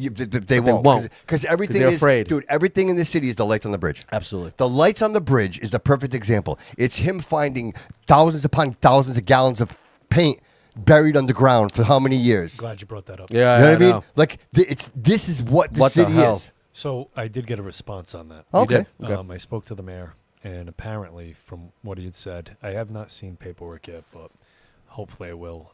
That he called the DEP or the EPA, I forget which one he said, and they said as long as it's been capped, it's fine. Okay. That's what he said. So it's in a concrete vault and kept. And capped. All right. They did say that the second that cap is broken, then we will have a problem. And Sure. Mayor Coogan acknowledged that. He said if we break it, we're in big trouble. But as Yeah. long as it's capped, they said that we're good. So what's the like? Is it something that we visit 10 years from now, or is it something like just leave it and Just just and to my understanding from what he had said, the EPA said, or whoever it was, said that we're not the only municipality in Massachusetts that use their old incinerator that way. Chris, I gotta be honest with you, bro. The idea that, Anything in that area, people Bro. are living there with children. bro, if I bury that shit in my backyard, man, they put me in jail. Like, it's just, and I get it, it's capped, but whose idea was that? To be like, hey, let's just grab all this toxic paint and just put it in a concrete hole and then we'll cap it. To me, it just doesn't sound right, dude. Yeah, It just sounds shady, because dude. it's not right. It's not right. At some It's point, not at right. some point, It's not that right. shit seeps into the Yeah. ground. It will. Do they have if pictures it's of not it? already Chris, do they have in the pictures? ground. Do they have pictures of the cap? Did they take pictures of the Cap. cap? Well, it Cap is. my ass. You can walk there and just look. Yeah, It's yeah, capped off, but Yeah, but what does that mean? It's capped off. You decided to put toxic shit in the ground. I don't care if it's in a It doesn't it's in a belong there. bunker. It doesn't belong there. I don't care if it's in a bunker. Yeah, it doesn't Dispose belong of it the way that it's supposed to. As long as it's not falling, it's fine. Yeah. Just don't grow a garden over here. Don't let your kids play in the backyard. What do you think about the fire department? Do you think we It's should wild. build a new headquarters? Do you think that should just either, or do you think we should remodel what we have? the going on Senate there? station. Yeah, the Senate station. So I did say, if we're going to put too much money into the old building, now I'm a big history guy. I love historic buildings and, for of its history. But if we have to put too much money into that building, it doesn't make sense. What building is this? The Center Fire Station. I would much rather talk to the post office and take that lot across the street. And we're knocking the police station down. We're knocking the police station down anyway. So my idea would be, if it's going to be too costly to put into the center station, tell the post office that we would like to purchase that lot, build the new station there, knock the police station down, and give the post office that lot. Perfect. And now you have a public safety building, right? And I had a conversation today that if that were to take place, this resolution I put in for the emergency evacuation center could go right in the new fire station. Oh, wow. There you go. Perfect. Dude, and that'd be great because you'd have that corner. You could exit that building. Both, yes. Yes. Dude, that's a brilliant idea. I was saying, like, knock down the old police station and do it, like, over there. But it almost seems like now that whole Rock Street building is consumed by... And then you have to also think that the new station would come out onto Bedford, like the old station. Yes. But if you were using the police department lot, they would have to make that turn to go up Troy Street. Yes, right. And that's almost, yeah. Dude, that's what I was thinking too. I was saying the same thing, like, use the area. To the point is this, they say $2 million. They said the bridge was going to be lit for $8 million. Well, I'm going to tell you right now that I came across the line item and it says that the $3.45 million was just for the architectural plans and the bid process. So if we're already at $4 million, I'm not... And we haven't even done anything. Yeah. Bro. Knock it down. Knock it down. I'm with you, bro. History is important, but knock it down. Put a little, take some pieces out of it. Put it at the Historical Society. You know what I mean? Commemorate it and let it be. There is nothing to salvage. Yeah, there's nothing to salvage. There is nothing. A beam of some sort, maybe? Bro, that's crazy that they don't even have a shower. Right? Well, they do have one. Yeah, the one. So I know that it came back. There's asbestos in there. The fire chief said that one shower was sufficient. It's not sufficient. It's not sufficient. There was 4 or 5 showers put in there for a reason. Right. And that's contaminant, bro. Right? That's that plenum. Right? They go in these buildings. There's fires. All that soot and shit is all over them. These showers. I toured the building. They're designed to decontaminate. Right? I went to that building when I was a kid. We toured it. We went on a field trip and we went there. Yeah. And they give us a tour of that place. This is the one on Bedford Street, right? Yes. Yeah. Back it's then, critical, dude. It's back critical. then. Dude, it looked beautiful. It was stunning. Back then. All the water rescue, all the boats are on that side there. They're all on that. Is that Hope Street? What, on the side of the police station? What is that? Is that High Street? High Street. That's the High Street side is where they keep all the emergency boats and everything else like that. So to have that would be Troy, right? There. Is it? Oh, it is Troy. Yeah, because it's when you cross the light that it changes. Yeah, absolutely. But having that all there in that same area, I think logistically, it's a perfect spot for it to be. Yeah. Right near the waterfront. Right when you have these, hopefully when we bring back, What I also mentioned to the mayor was we have these developers coming into 79. We should offer some type of incentive, and I'm not a TIF guy, especially not for those properties. But I would, obviously, if they were going to put a fire station downstairs within the building. And my idea for that was our Marine 1 is right there, which is the fire department boat. Yeah. And Rescue 1 is where your dive team comes from. Yeah. So we could move Rescue 1 if it made sense, or move Marine 1. Marine 1 doesn't have a dry dock. So it sits in the water all year round. Oh, okay. All right. And to me, that's in itself is a sin because it's a multi-million-dollar boat and it doesn't come out of the water. Right. But again, that follows the past practice of the city of Fall River of not upkeeping anything that we own. Right. So that is a topic that I'm going to address soon, is to get that boat a dry you need dock. to get one of those boat lifts, right? Like set it up so that takes her out of the water. Yeah, so I would like to see that that one of these new buildings on the waterfront have some type of facility to house Marine 1. Smart. And then give them a break, but not everybody. Well, and your train station's right there, so you could also have your emergency response is a lot closer. Yes, yeah, dude, you got some great ideas, man. Thank you. At least somebody thinks so. Well, again, you're always invited here, Chris. Like, this is mi casa su casa, brother. So anytime you want to come in and you want to share these ideas, and because obviously it's a receptive audience, dude. Like, people love you, and I think people understand and appreciate that you're in, bro. Like, you're not pretending. You're a straight up guy, And I think in all the conversations that we've had, both like on personal note and here, like, you're the same person. I want everybody to know that you're the same guy. Like, you're not one person. 100%. Yeah, you're not one person. Like, you are. Like, you're genuine, bro. You're not a politician. Yeah. I'm sorry, you're not a politician. In my book, it's I always say that. yeah, you're not. I'm a statesman. You're not a you're a state. Absolutely, 100%. You're not a politician, bro. I don't consider you. There are people I consider politicians. That's the second person to hear that. Manny Silva said the same thing. He hates being called a politician. Yeah, me he too. hates it. He hates it. Yeah. And I completely agree. It's dirty. It's a dirty term at this point. Yeah. It's you've seen too many things happen. You know what I mean? Associated, you think a politician, you think dirty, you think corrupt, and I wouldn't want to be associated with that word. No, definitely not. To answer Jared Costin's question up there, that's something Councilor Pozo was tackling all last summer, the graffiti downtown. So I'm pretty sure when the spring starts up, he's going to combat that. He actually did. Yeah, they were sandblasting the right out They here. did our building. We did our building. We're located here on Morgan Street. The People whole don't know side of our it side of our was- building was terrible. It was all covered. It was You the whole. know who's like, actually really good at doing it too? He did it for Cosmopolitan. Pete Griffin.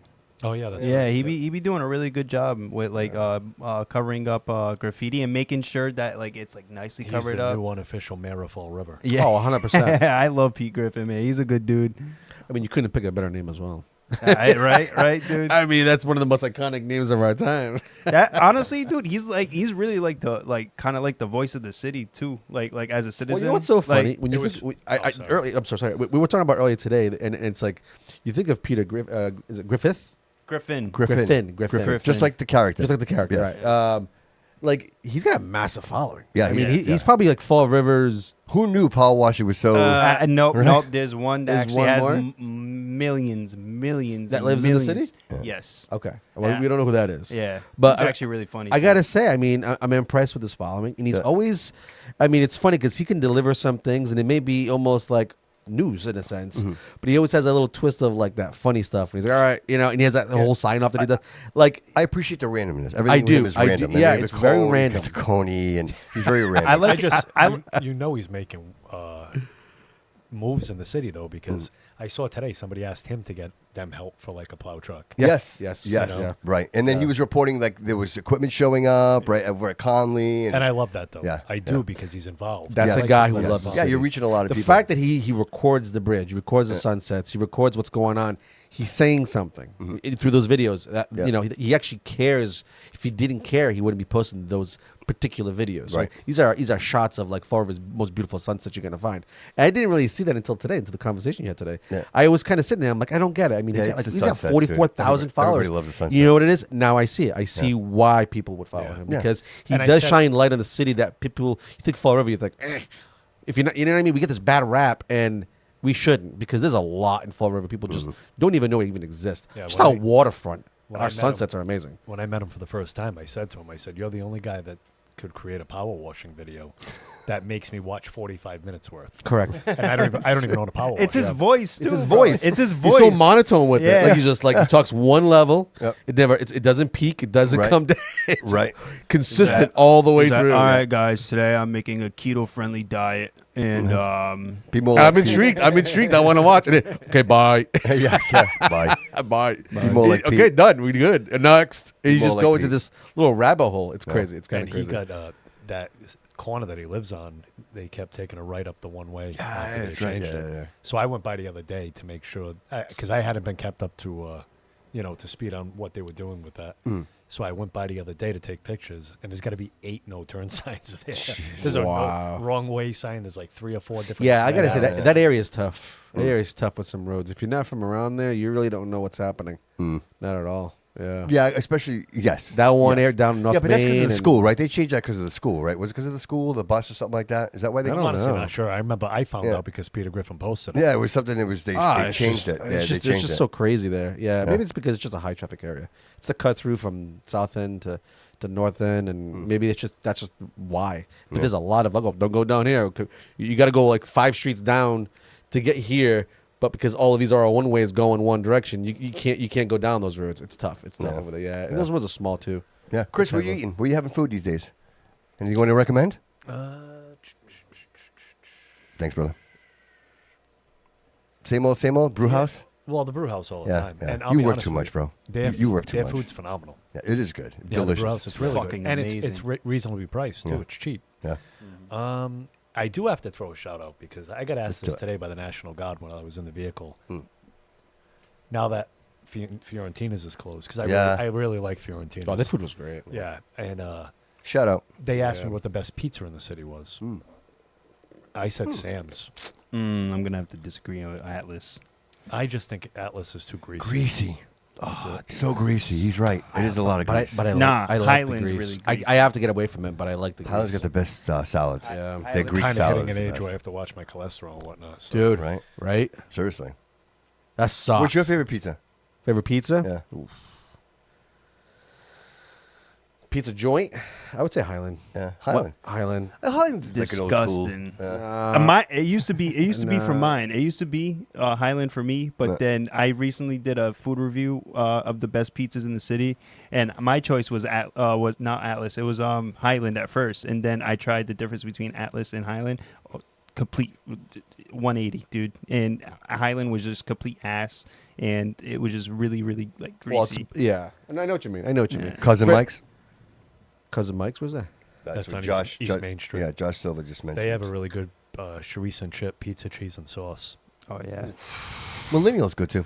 There's Dave's Millennium- Pizza. There's Millennium Dave's pizza? Pizza. I like too. I mean, Millennium Well, one of Dave's, the national guys said Dave's that. gets pretty Yeah, good. it's a good. That's good pizza over there. Millennium's pretty good. Yeah.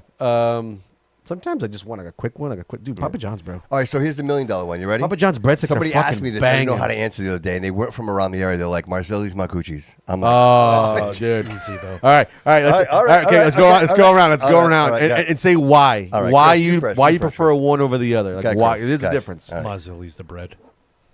Same thing. I have to agree with them. The bread. Agreed. Yeah. Marzilli's. Yeah. Wow. So all of us, all four of us, Marzilli's. Marzilli's. Wow. You want to know why? The bread. The bread. Yeah, it's the If they bread. changed the bread. Yeah.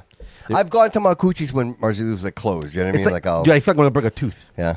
No shit. No. No. hurt I feel like I'm gonna break. And listen, and it's not that. Listen, and there's people out there that love Marcucci's, and you know what? When I was younger, I don't know if they've always had that same type of bread. When I was younger, I always remembered like, Marcucci's was the place. Yep. But then at some point, the bread changed. Maybe I don't know. Something changed, and we started just going to Marzilli's. I don't know anybody that picks Marcucci's, and I'm sorry, guys, if you guys hear this. This is not any shade. It's just, No, it's no shade. it's not shade. yeah, but yeah, listen, right. this is just Consumer Report. If Yeah. you change That's your my bread, beach food. That's my beach food. yeah, it's my beach food. In the summertime, Dude, I'm going have to you the ever got beach. how big's a large? Yeah, How big's a yeah, large? yeah, yeah. It's gonna be at least 24. I got enough for me and the 32 seagulls it's that the are going to size take my of this food. table. Yeah, it's gigantic. It's a large. That's a large. All right. So just know, get a small, guys, if you All want a right. personal Where size. are you guys going for your meat pies? Sam's. So Sam's. Sam's. Where are you going? Sam's. Yeah, Sam's. Sam's. Yeah, Sam's I mean, that's the definitely. iconic place. But when I lived on Harrison Street, it was Mario's because it was right there. But there's a different type of meat pie. Mm. Because if I want the regular meat pie and not the Syrian meat pie, you go to Hotley's. Hotley's, yeah, on South Main. Is that South Main, right? South Main? Yeah. Yeah, Next to the gas that's station. a good call, bro. He's right. Yeah, he's right. Wow. With that maniche. Ooh. That's I so just good. went, I went there the other day. Bro, I to love Sam's. Dude. I mean, think about the deal at Sam's, man. Like you walk in, you get like I don't know how, but they're like meat $1, pie's a dollar a piece, $1.99. $1.25 Dude, remember a piece, back in whatever the it day, is. it was just the beef. There was nothing else. Now you can get chicken, chorizo. Oh, they have the It's like open there's pie, so the garlic many one. different- Yeah, you can only have so many varieties. of those before like your breath stank Yeah. from just garlic. Oh, it's just pure garlic. It's We pure, should but I have- love it. But I there love should it. be more Sam's. There should be more Marzilli's. There should be more Marcucci's, man. I agree. This I agree. is what we need to bring back to the city, man. We got to bring all these restaurants. I love to eat. These me- places should be like big corporations now, not even like You know where those mom places pop should be? stores. Those places should be on South Main Street. Yeah. All the way there. Yeah. Those little, Yeah. You know what I'm Because those saying? are, those are like Yeah. the staples in the city, man. Yeah. You You have feel me? those for me right there with a couple of dude, other restaurants, dude, bigger restaurants. Nick's and JJ's perfect spot. Yeah. Nick's and JJ's perfect Let me spot. ask you a question. You don't think like South Main Street, if you're going towards Government Center, right? If you're on South Main, so like the buildings to the left side, right? So opposite of us, right? Over Cherry here. and Webb. Cherry and Webb. The Cherry and Webb side. If you go up on those roofs, there's abandoned buildings. You could turn one of those buildings into a rooftop Oh, 100%. bar. Yeah, 100%. Easy. And the view is right there. Yeah, the the- sunsets are right Yes, you know there. what the problem is, dude? The only problem with that is I can help you with this. You got to talk to the Karams because they own all those buildings. That's the problem. The Karams own all They of own South all, Main. they own all of them. They own stuff. I'm not even kidding. Oh, I know you're not kidding. I'm sorry. That's who you have to do. Cherry and Webb, like all those buildings, it's the Karams. They Come own on, those buildings. Karams. Let's get out there. Let's get Yeah. these buildings up. Do one of the things. Either do something with them or sell them. Let's get some. Let's get some commerce here, bro. They don't want that No. because then it takes away from what they're doing in other parts of the city. I See, know that, yeah. it's all redistribution of money, right? If we put the money here, there's not enough money for this, so they want the money here. It's the same guy building all the buildings. It's yeah. the same guy that building all the buildings. I know the brew house is what I would like to see more of. 100%. You go in there on a Saturday Oh, it's night. a great packed. place.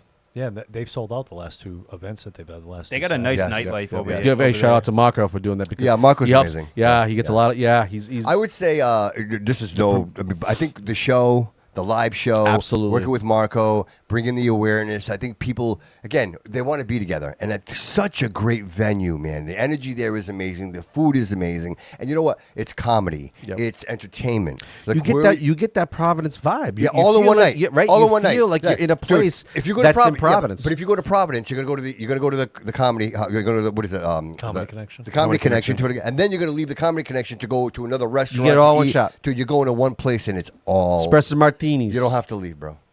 You don't have to leave. And I'll tell you All what, night anybody long. who throws hate at the parking, I have not had any issues with parking over there. I always Neither find have I. parking. Neither have I. So I did. I filed a resolution. It was supposed to be heard on Tuesday, Yeah. but it's obviously postponed to address the lighting on South Main Street.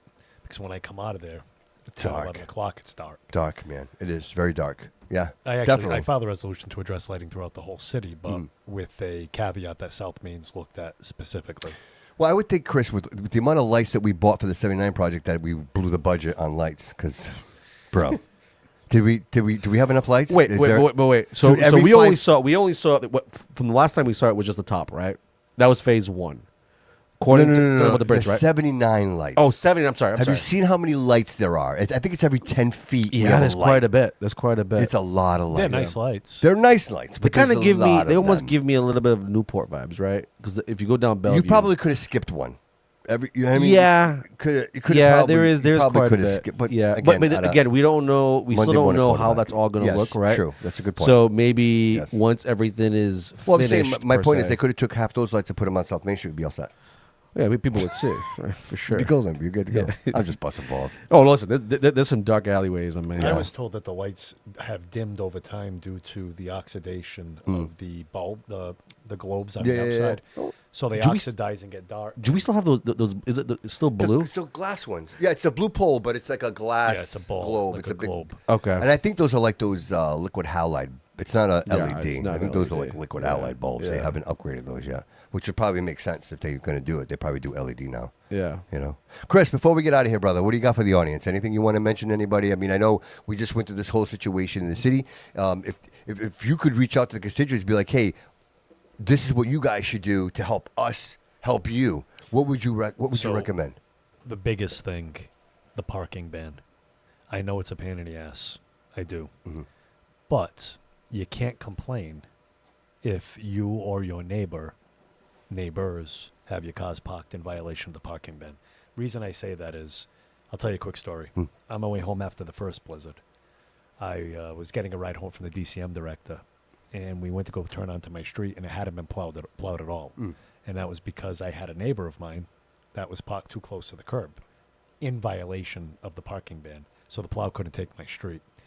I don't care that you're my neighbor at that point. So I called the chief, and I was going to have the car towed because it's very it's disrespectful. Oh, to dude, the absolutely. people Yeah, around you don't give about. Like, obviously, somebody could be an ambulance. Somebody needs an ambulance, and the ambulance can't get down the street. No, Right. And we do have a gentleman that lives a couple of houses up from me that's constantly going out by ambulance. He's a cancer patient. Right. So it's just very disrespectful Sure.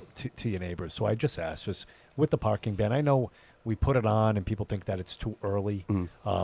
They have been putting it earlier because we do have a new brining system as well, which a lot of people don't know about. It's able to create 100 gallons of brine a minute. Okay. So we can load up to 7 trucks at a time. So they do kind of bump the time back a little tiny bit to get our trucks out there to be able to brine and pre-treat prior to the storm. So what they're doing is just spraying like a salt mix. Yes. And the parking ban, and please still give us patience. If your street's not plowed by tomorrow, you can give me a call, 508-415-4703. I'll help you out. But just give it till at least tomorrow and see what's going on. We have 48 trucks here now from out of state. We have 10 more coming in from Connecticut tonight. I don't know if it ended up working out. We had a company just show up from Virginia to help us. I don't know if they ended up helping us, but they showed up. And we have a private contractor that just reached out to me yesterday, and I forwarded it to the director of operations from Connecticut that wanted another company separate from the 10 that are coming in tonight. Yeah. So we do have pieces coming in. That's great. We do have great to hear. pieces coming in. Yeah. One other thing I wanted to mention, if you're able to and you don't mind volunteering your time, I did have a couple of volunteers over the last few days, probably 5 or 6 of them, to shovel out the elderly and disabled. I know the mayor's office is still looking for volunteers. Okay.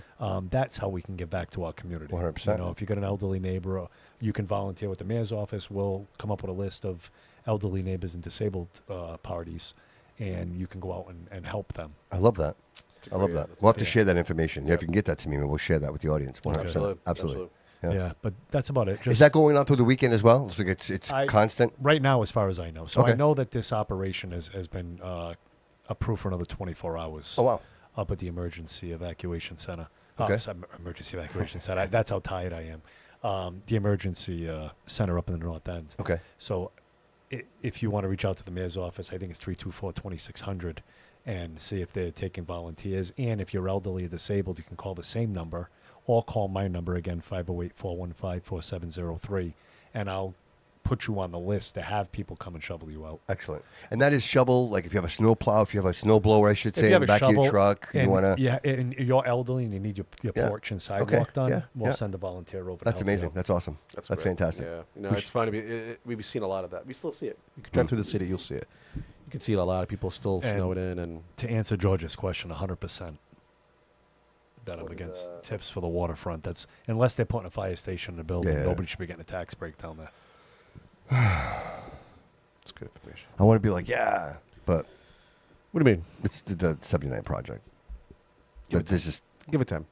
I'm just gonna watch. I'm gonna follow. I'm gonna watch. follow. I have Chris's- I have faith in Chris. Yeah, I'm gonna follow Chris's. But lead. but unfortunately, this is like there are powers that work here, dude. You know what I mean? Sure, Well, sure, if somebody sure. looks at me straight face and says the 79 project is a masterpiece, I'm like, I trust Chris to the point where if something was Chris is our going on, guy. yeah, he's our guy. Chris is our If there's something that's not right and Chris knows about it, I don't see him being quiet about it. So, and that's where that's where I put my comfort. Well, he's just I know getting the people exist. I know those type of groups exist, and I know they're gonna do whatever they're gonna do. Yep. But knowing I have someone like Chris and maybe a few others in the city council or in that position to keep an eye on things, I can sleep a little bit better at night Sure. knowing that. So, I mean, I'm not that worried. anything else, Chris Chris? is in place. That's it. Jody Jo, what do you got going on, buddy? Nothing actually this weekend because of the snow and stuff. But Nothing scheduled. You said you had a meeting with Warak. Oh yeah. So I got a music video with Warak. Yeah. Sweet. March 7th they're gonna have a meet and greet in Attleboro. Sweet. And yeah, we're gonna be shooting a music video there too. Nice. How about you? You got going on? Snowstorm really set me back, but yeah, work's been crazy. Yeah, what is it? What is it like? Nothing, right? Oh, right now this is our slow season, right? So like we should be getting this is where we start seeing a little bit more business kind of trickle through at this point, going into March. Not anticipating a snowstorm like this, of course, but we start seeing the difference more in this type of this part of the season. Yeah. So since you're slow, go swing by your godmother's house. I told you she needs her house painted. I gotta go talk to her. Yeah, go talk to her. Just gonna feed. And her. that shit's not for free. Just go and figure out what colors she wants, and let's get that painted for her. She needs it. That's your godmother, And of course, I love her to death. My second mom. right? She'll feed you too when you do it. I know. That's a beautiful thing. That's for most cooking. Yeah. That's the best. Chris, I know I speak for everyone, brother, when I say thank you for your efforts, man. Like, Yeah. not everybody's doing what you're doing. Yeah, And it's yeah. important to hear that. It's important that you know that your efforts don't go unnoticed. You know what I mean? Like, seriously, dude, it's easy for people to be critical and have opinions, and you don't see the full picture, so you don't really know what's going on. But I will tell you, knowing that you and Andrew were there, and of course, Mike, and just the city council, that you guys are actually receptive to this. And I know Cliff is involved. I haven't heard from Sean at all. Like, that's right? I know so Sean's been busy, obviously. Yeah. I spoke with him. Yeah, I I spoke with imagine, him. right? Because he's got Seaconk as well. Yeah, like, which so is his Yeah, full-time yeah, job. yeah, so yeah. I mean, I imagine he's really busy. But I mean, again, between all of you working together, dude, it brings me some peace to know that there's some collaboration taking place. And identifying. Again, I always say it's never a mistake; it's always a lesson, right? So we're going through this now. It kind of sucks a little bit, but we're going to learn from this. And the next storm that comes, bro, we'll be better. We'll be more nimble, and we'll respond even better. You know what I mean? Like, I believe that. I have to believe that. And whether it be the people that are in place now, or there's a new whatever that may be, I think the constant is people like you, Chris, right? The city council. That every 2 years, people are going, hey, we're checking on you, and just continuing maintaining your word, right? Because that's what keeps you in office, is the fact that you keep your word. And again, I look at your phone, dude. 400 people reaching out to you, brother. That's keeping your word 400 times a day. You know what I mean? Like, so you're putting, like, again, putting the rubber on the road, brother. And I appreciate you, brother. I really do. And Thank you. You know what? If there was any of the votes I put down, brother, I'm so proud of writing your name down. I really am. Because, Yeah, you know what? absolutely. I'm not surprised. How about you? I'm not surprised at all, bro. Nope. You're a champion. I appreciate you. guys. Yeah, Thank thanks, you. bro. All right, everybody. I really appreciate you being here. I apologize on the phone situation, but again, we're going to be using the QR code moving forward. The phone thing is it's too cumbersome. And again, when we have a special guest like Chris on here, I don't want to convolute it with cutting in and out, and it just takes the rhythm out of the show. I'm just not going to do it. Anything else? If you want to participate and obviously contribute, again, the Citizens for Citizens. Eastern Avenue, like they're constant need, bro. They're feeding a lot of people over there, and I haven't mentioned it in a couple of episodes, but I just want to bubble it back up again that there is such a need over there, and especially now with everything going on. Absolutely. If you can, like some food, canned food, check donations, whatever you can do. If you just swing by there, Crystal Arpa's down there. They're an amazing group of people, and I think clothes? about them. Yeah, they take clothes as well. Yeah, like new stuff. New stuff. Because they don't typically do it, but she'll get it to where it needs to go. Perfect. They primarily do the toy drive, and they're really food centric. They're feeding a lot of people. So please don't forget them over there. It's so very, very important. And remember to like, follow, and subscribe to the show. I got to tell you, so on Spotify we have a 5-star review. Absolutely. Thank you. A couple of thousand reviews there. Where we need more is Apple. We need people, because not a lot of people don't use Apple for their podcasts. A lot of people use them like iHeartRadio and Spotify, which we're all on. Yeah. But the Apple, I actually use more Apple. Apple is kind of like the benchmark. So if you have a second, go on Apple and just give us a 5-star review over there. We really appreciate it. A couple of kind words. It goes a long way. Absolutely. If you haven't noticed, Troy City, right? That's amazing, right? Troy City Mortgage. David Pereira, our good friend. 508-207-5864 for all your mortgage needs. He is the exclusive mortgage provider of the Bobby Couto Show. We've been putting a lot of marketing for him, and for me, it's like I want to just change his image a little bit. You know what I mean? I want to bring in some new stuff because it seems like it's all just kind of like the same old. You know what I mean? Yeah. If you're going to advertise and market with the Bobby Couto Show, there's going to be flavor there. It's going to be fun. Absolutely. You know what I mean? Do you I mind appreciate you. Do you mind if I answer Jeff's No, question please, before we go ahead. Absolutely, bro. Absolutely, 100%. He asked if I think we're on top of the storm early enough. I think that the storm was just too difficult. I was there firsthand watching as we were redirecting plow trucks to go get fire trucks out of ditches and the ambulances. So we didn't even have the opportunity to have that many trucks on the road. It was just issue Trial by after fire issue kind of after thing, right? issue. And by the time we were able to catch up to it, and I'm not making excuses, it just is what it is. It was just too wet and heavy and too deep. So it was, and there was no visibility. Right. That storm it was nothing we've ever seen before. Right. So to say that we didn't start early enough, I can't judge that because we've never gotten 41 inches of heavy, wet snow before. Right. And like I told you earlier, I said, I was watching hydraulic lines snap on our equipment because the snow was so heavy. Wow. And another thing, I'm glad you asked me earlier if I had anything. Yeah. The trucks, the small plows that you see going up the streets without their plow down, a big part of that right now is this morning, I had gotten a couple of complaints that the plows had just gone down the road without the plow being down. Yeah. They couldn't plow it because it was so compact to the street and solid.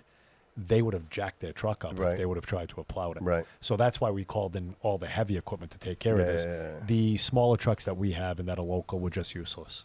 So to say if we started early enough, I don't think I could really judge that. There is no, there's no parameter there for me to make. And I had the right that it was coming down. Well, it was coming. There was a moment at one point it was coming down 3.5 to 4 inches an hour. Yeah, that's a lot to keep up with. And when that's you're in fair, charge of and a lot of that's streets. all fair. But I will say this caveat, please, and that is that I think, Chris, if you implement your ideas, if we have an emergency response situation, you guys would have sat down and you would have had this conversation prior. Before it happened. Like, Before it hey, happened. What are the potentials, right? This storm is Worst coming. case scenario. They're saying worst case scenario, and I think those conversations would have taken place where I don't think that happened now, right? So where the ball was dropped was not the actual plowing of the snow itself because it was impossible at some point. Right. It was the organizational structure of it, which was the issue.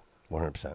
I completely That's agree what I with feel. Well, too. you kind of see it. Yeah, but again, on the other side of this, guys, we're learning from this, right? Yeah. Nobody knew there was an app, right? There's an app now. You can actually go in and see what streets. Like that's something that I learned. Somerset even started using it. So there you go. So It's very smart. and It's a very smart thing. Yeah, a little bit intimidate, but having that information, like that helps people, right? Oh, now I can see what streets are clean, what Who's streets in are not charge clean. of that? Is it us, the people? Once it's It says City of Fall River. Once is it said City of Fall River? Right? Okay. It's them, right? Somebody monitors that. I Yeah, thought we it were. Yeah. Okay. Yeah. Okay. The Right. headquarters. I thought it was just again, kind of like an app that that's people just that's created. a nice little piece, right? That would go Absolutely. along great with an emergency response Well, it's team. something with- we need. Yes, exactly. Well, it's just it's a tool. It's a tool, utilizing up-to-date technologies. Yep. Right. I mean, I feel like we keep living on the same grid for years and years and years, and we keep saying we never upgrade our grid. Right. Sure, And sure. someday it's gonna be Right. obsolete. Yeah, you can only fix it. You can only spit and glue it. Yeah, so many and, times. and we're Yeah, not even right. as a country trying to even fix that issue. And here we're using stuff like this where we should be using stuff like this. We are a city. We are not some western town in the middle of nowhere. Guys, right? In 10 we years, are a in 10 major years, city. there's going to be an AI algorithm for this. Yeah. You know what I mean? Like right now we're struggling, but there's going to be an AI algorithm that, the City of Fall River is going to be able to go, City of Fall River, let's manage the snow removal. And this algorithm is going to be like, this is where to put the equipment. This is what you need. Like it's going to figure it in accordance with the weather. It's going to say, First, in order for that to exist here, we need the right leadership. well, again, yes, but that will come. You can't have That will somebody come. who thinks that using the same methods 20, 30 years But that will ago come. we did. That will come. That's what I believe. And so you have the human intervention in the setup and in the process, but there'll be an algorithm that says, hey, you guys need to get into this section. This is where you need. I bet you that already exists. I bet. Oh, you 100%. That's already. We out just there. need the Yeah. young guys to bring in the technology. To bring in the technology. Absolutely. Listen, We if need I to don't bring end this, we're going to be here all night because Yes, I love yeah. talking to you guys. Like the energy in this place, dude. Chris, I love having you here, man. Like I said, I mentioned it earlier. Shout out to Michael D'Almeida, by yeah. the way. He said he wants to be on the show. All right. He'd actually We'll get be him great. in, too. He'd be great. Yeah, we'll get him in too. I would come out, Mike. Me and Mike have known Mikey for years. Oh, that'd be great. Oh, Mikey, All right, we'll do that. Mikey's hilarious. All right, we'll do that. We'll Very absolutely good do that, guy, bro. good yeah. guy. Yeah. Dude, I appreciate you always being available. Like appreciate you having you're me. just, dude, you're always available. Anytime I reach out to you, dude, you're right back to me. And I know that I mentioned it earlier, but I'll mention it again. Happy birthday to you and Kat. Thank you. That was such a great time to hang out with you guys. It was just a wonderful night, and I look forward to doing that again real soon. And so social table events, go look them up. Marco's got a lot going on right now. There's an Elvis event coming up. I apologize. He was supposed to call in today, and he probably did, and I missed his call. So we're going to do social table events. There is a Elvis event coming up. I think it's this weekend. And then we have the St. Patrick's event that's coming up. And then there's another Sinatra night, I believe, that's kind of out there. Sweet. So, again, follow me. Go take a look. Yep. Or social table events. And Marco's got them all listed there. I will say that I got a huge guest coming up. Like, this is big deal. Yeah, maybe. Yeah, well, the two, yes, but this next one, the next one that's yeah. going to be in here is a big deal, and I think it's just a testament to the show and the growth of the show, and I think there are more and more people that want to be a part of this and realize that this is a catapult of truth, right? Like, this is a platform where you could speak the truth and you're not going to be ridiculed for it. We're gonna work through it. So, Absolutely. I'm looking forward to that. I appreciate you, brother. Thanks for being here. You too, Chris, man. thank you so much for being here. Jody, thank Thanks, you so Chris. much, bro. Remember, everyone, like, follow, and subscribe to the show. Remember, everybody remember, on all Always. roads. No, okay, no, okay, no, okay, let's ready? try it again. All right. All roads Roads lead lead here. There we go. Get a couple of drinks, guys. Thank you. Peace out.